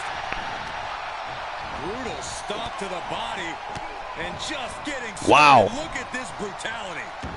Archer pulling out all the stops here to defend his championship. He is now a two-time TWA Heritage Championship after defeating Thomas the Tank Graves last night. Tonight, Thomas the Tank Graves and his conspiring team members, his fellow teams. Wow, Graves kicks out, 2 count only. Conspire together to force Archer into the ring tonight to defend his championship again. Okay, why were you kicking me in the face earlier? I saw no such thing. I mean, Archer's just trying to, maintain the momentum and keep the gears grinding here. Woozy, your face is a body part just like any other. I don't see why you have to discriminate. Right? I mean, why are you discriminating? Why is it okay for him to kick your ass but not your face? I mean, last time I talked to Cool, he told me they looked one and the same. Yeah. See, I'll punch someone in the face or in the dick. That's fine. Dick punch. Oh, Archer. Archer missed big there. Where you go, Archer? Where you go? Take that. Uh-oh, he's setting him up. Graves in trouble. There it is, the AKO out of nowhere. No, he kicked out again. What is wrong with him? Why can't he stay down? What is he, like the Energizer Bunny? He's just got to keep going and going and going. Does he wear a big fluffy pink suit too? He didn't want to lose. Is he friends with Velveteen Dream? I don't like the look in his eye here, folks. Oh, look at this. Graves gonna fly. Archer's in trouble here now. Yeah. You know, one thing I will say missed. about the game is that probably the average is how often someone connects with an aerial move, just like we saw. The percentage of that actually connecting when someone does an aerial move is it's probably lower than your average. I agree. In an MLB in the MLB right now. I agree because terrible. In previous games, every time you would do one, you'd connect it. Or at least hit them and. Now you can either miss or they'll either bat you off or evade you somehow. I love it. It's great. Makes it for a much more entertaining match. Oh, nice power slam by Graves, and he is going upstairs here. Archer's in real trouble. Yes, he is. Archer's reign as TWA Heritage Champion in trouble here. But look at this. He caught Graves. But Graves is feeding him some elbows.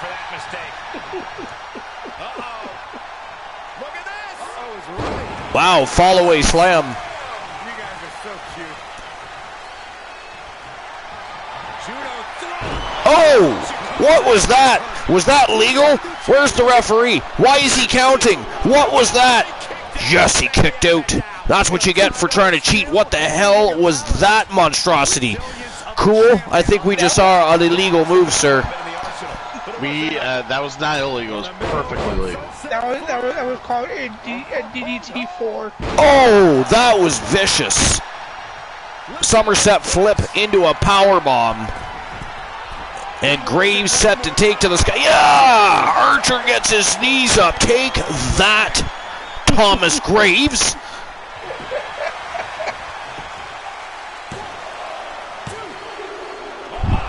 No! Why? Yes. No!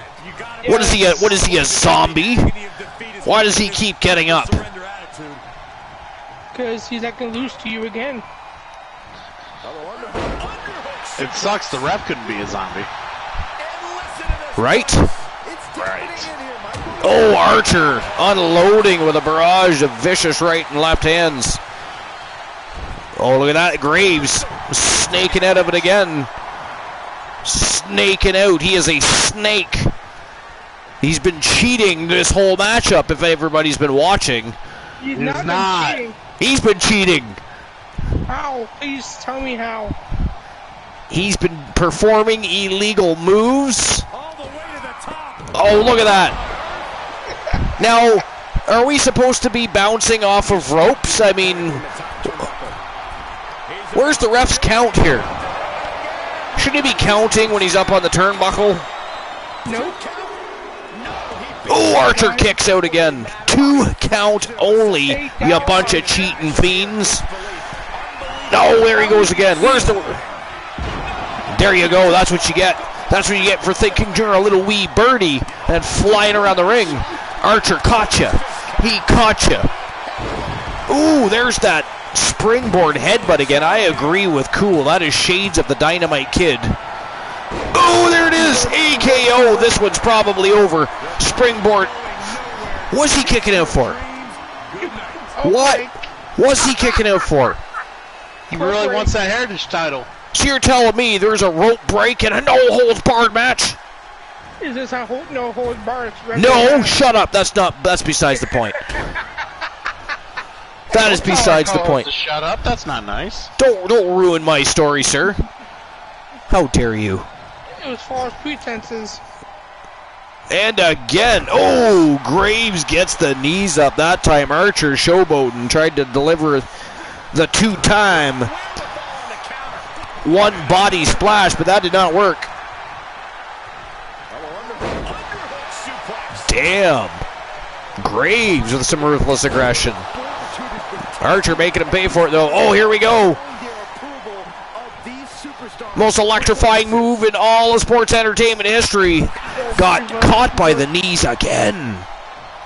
Way to go.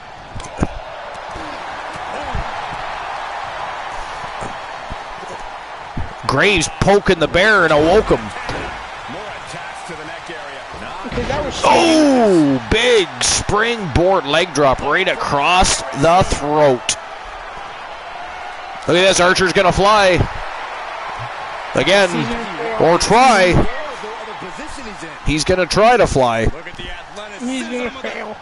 Oh, he walked the rope and delivered a missile drop kick, and here we go again. The one elbow drop. Booyah! That is it. That is all. No way he's kicking out this time. Good night, Thomas Graves. The winner of the match, and still the TWA Heritage Champion, the one Elijah Archer. Fucker. Tried to screw Archer. Tried to force him into battle. Karma bit you right in the anus, didn't it? How did that feel? How did the teeth on the butt cheeks? Does it feel good? I think Karma bit you in the ass, sir. You should check the chat. Elijah Archer. I see that. I don't have my dashboard open. Hold on. I redeemed a championship explosion. What the hell is a championship explosion? It's your fucking thing. What do you mean you don't know? If redeemed, you have the power to explode the championship run of any superstar holding a championship belt and causing that championship to be vacated. Yes, but we lost your title. But we will do that on a different evening. We have one matchup left on the evening championship match between Sammartino and Nathan Alpha for the Archerverse World Television Championship. And then we're going to raid somebody, and then we're going to watch wrestling on Discord. That is what we are doing, sir. So. Alright, so I dished out the payout. You bunch of fiends got your payout. Thank you. And do you guys want the championship betting lines open for the next and final matchup? I'm good.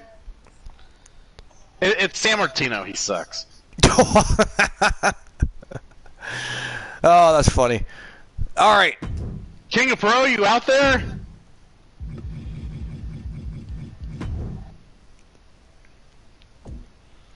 Hey, he's not out there. All right, so the final match of the night.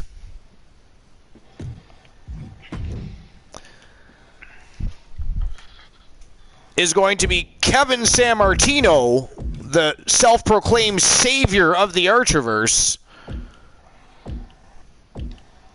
from Team King of Pro 259. Oh, and Lord Mannix said he's streaming. Well, Lord Mannix, can you let him know that Christian Cool said King of Pro sucks? And Nathan the Omega Alpha from Team Mr. Skittle.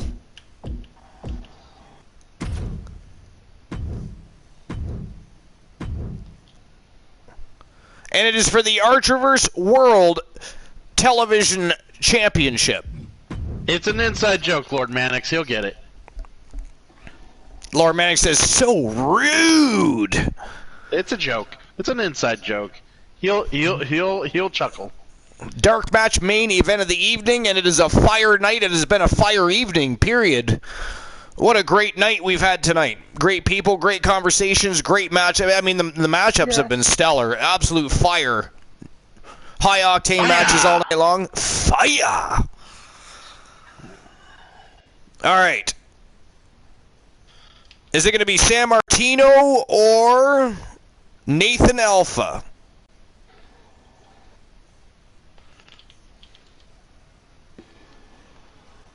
If nobody's redeemed it, I'll open this one for you.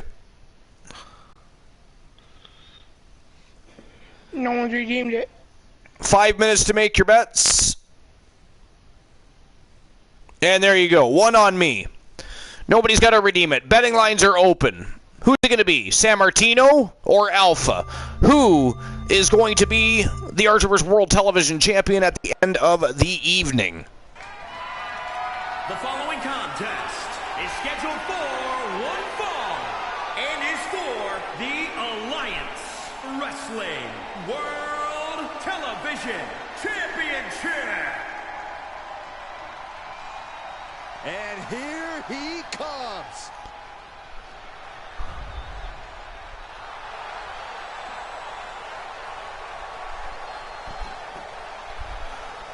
And here he comes from Team King of Pro 259. He's a former two-time World Television Champion himself. One of the most impressive superstars to join the roster in recent months. He is the self-proclaimed savior of the Archerverse, Kevin Sammartino. From the response on social media heading into this match, we're likely to see a new champ crowned here tonight.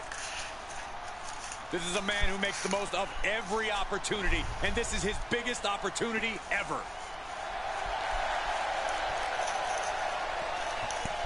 And again, if anybody wants to join Cool and I on Discord for the after party, we are going to be watching Monday Night Raw and flirting with one another non-stop because we are sexual fiends. Okay, maybe that's not happening, but we are watching Raw. If you'd like to join us and have a good time and continue the party, we're going to raid somebody, and then we're going to watch some wrestling. Indeed we are. We are. Lord Max says, I don't think he took that well. He never does. All right, Christian, I don't know if I showed you the picture of the new TV titles for both WCW and the Archerverse. They, of course, drew inspiration from the AEW TV title they have, which is the TNT title. I decided to make it a much sexier championship. It's got more gold, more platinum instead of silver, and much nicer side plates, which you won't see until they show the belt in a few moments, because apparently they're not showing during his entrance. The lights are so bright you can't see the side plates, apparently. Corey, what do you think of the champ's chances here tonight? I love him. I'm not like everybody else, Cole.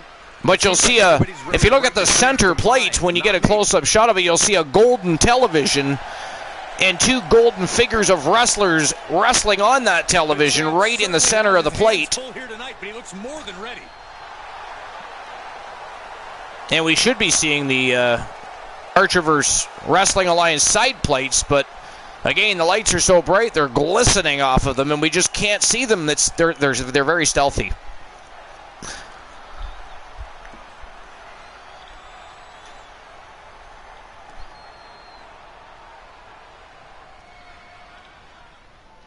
There we go.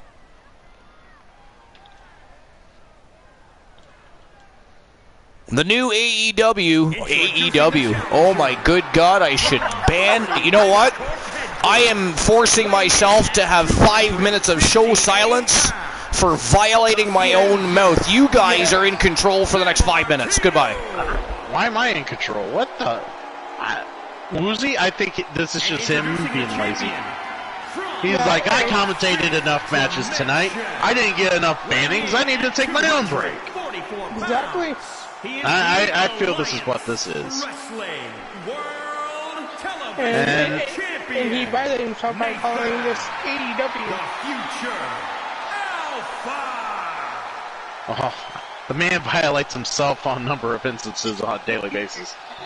This won't be the first time. Archer's mouth powers have failed him. Well, if he didn't eat the microphone for one, he would not fail so often.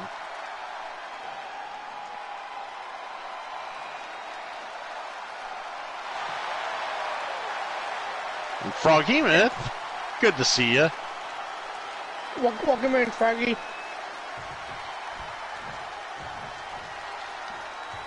You're not rewarded in WWE for sitting back and waiting. Actually playing me a round of Streets of Rage 4 while we commentate this awesome match.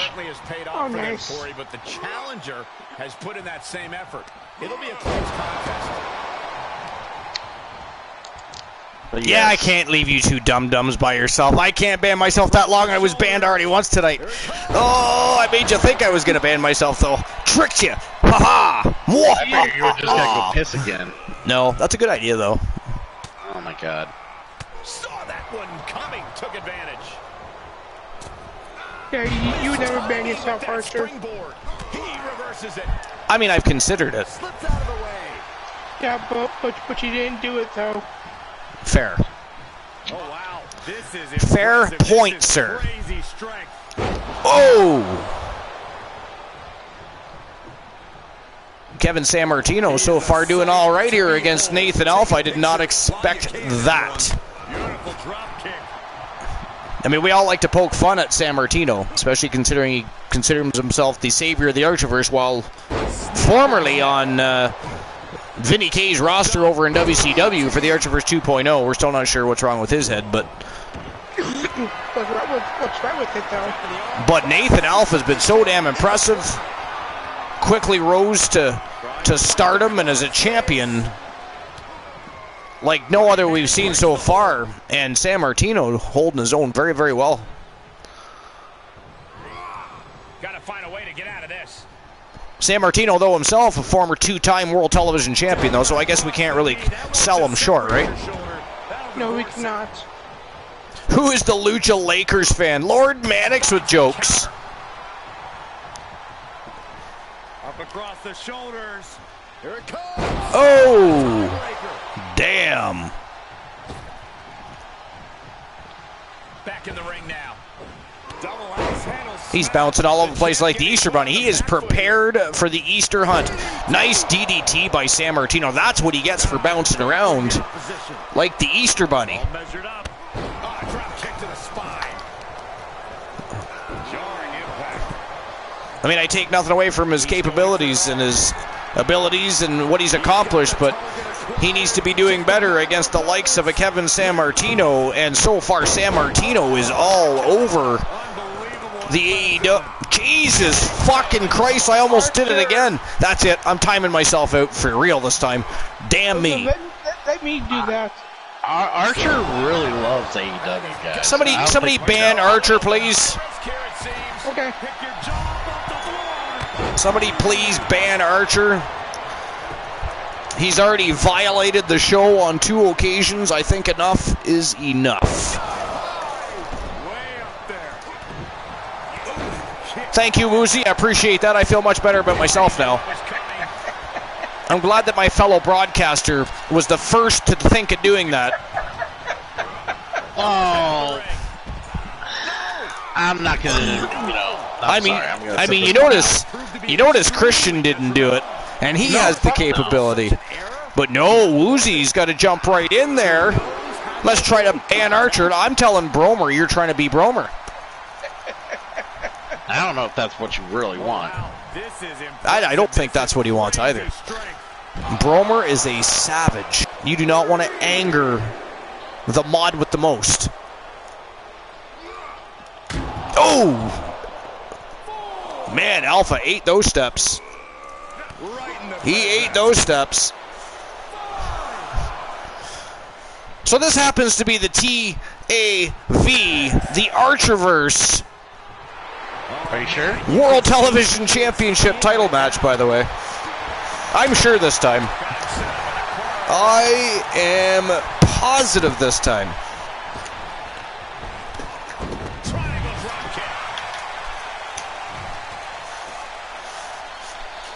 I know, I'm just waiting for Cody Rhodes to, like, say AEW. Whoa! Sorry. Oh! Nah, he's too professional for that. I hope so. I can't see that happening. Mr. T is here. Mr. T is in the house, but you know what? If we were not having the second dark match main event of the night, he would have missed the show. So no introduction for T tonight. Nobody acknowledge the Turret Man. Hey, Mr. T. Hey, Mr. T. Yeah, Mr. T. Acknowledgement for Mr. T. Of course. You're too my buddy. The host is too high and mighty to do the banning himself. Waltzing in with some villainy, Mr. T from Team the Turret Man, who on a normal evening would get the greatest introduction in the history of Silent Assassins. But tonight, sir, you would have missed our entire show that has been absolute fire. With all the raids and the people in and out all night, was the Turret Man here? No, the Turret Man was busy with real life. How dare you?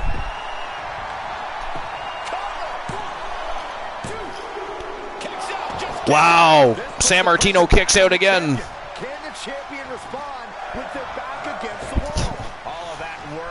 T had his own show. I don't believe that. He did. I was lurking in it. Oh, he had a viewer. Good for him. I know. Good for you, T. I'm proud of you, buddy. Hey, forgive Archer, Mr. T. Archer's on his high horse because he plateaued at 50 viewers, and then 57 actually. And then reality hit. Yeah, reality hit when Christian Cool showed up and tanked the viewership. That's accurate. I showed up, and more viewership left. They're like, wait a minute, this isn't supposed to be the Cool verse. I'm out of here. Yeah, exactly. They're like, fuck this guy. Throwing everything in the kitchen sink in there, but to no avail. Man, this is a hell of a match.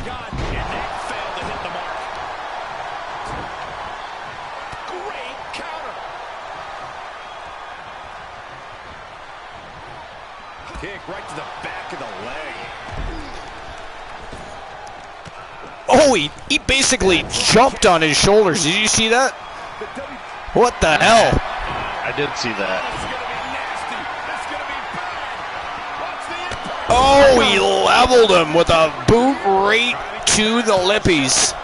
How come San Martino looks like he wow. just came from a dancing bear party? And just like that, ladies and gentlemen, the winner of the match and new Archerverse Wrestling Alliance World Television Champion from Team King of Pro 259, he is the savior, Kevin San Martino.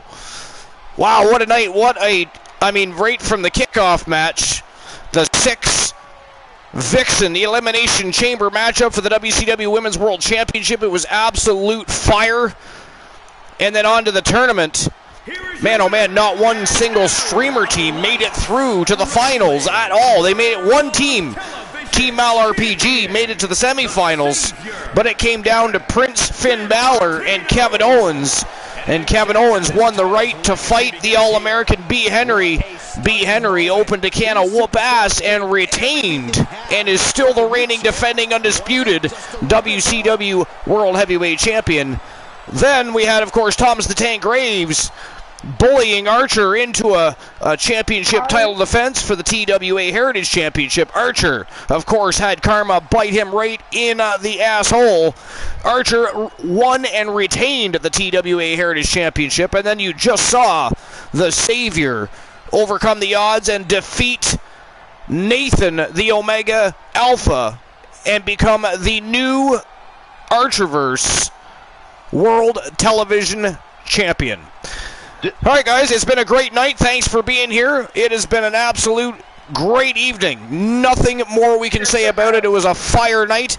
We'll see you tomorrow night, 10:30 p.m. Eastern Standard Time. We're going to have another smoking hot card, more great matches, great people, and an awesome time. We'll see you then. It is raid time. Let's go.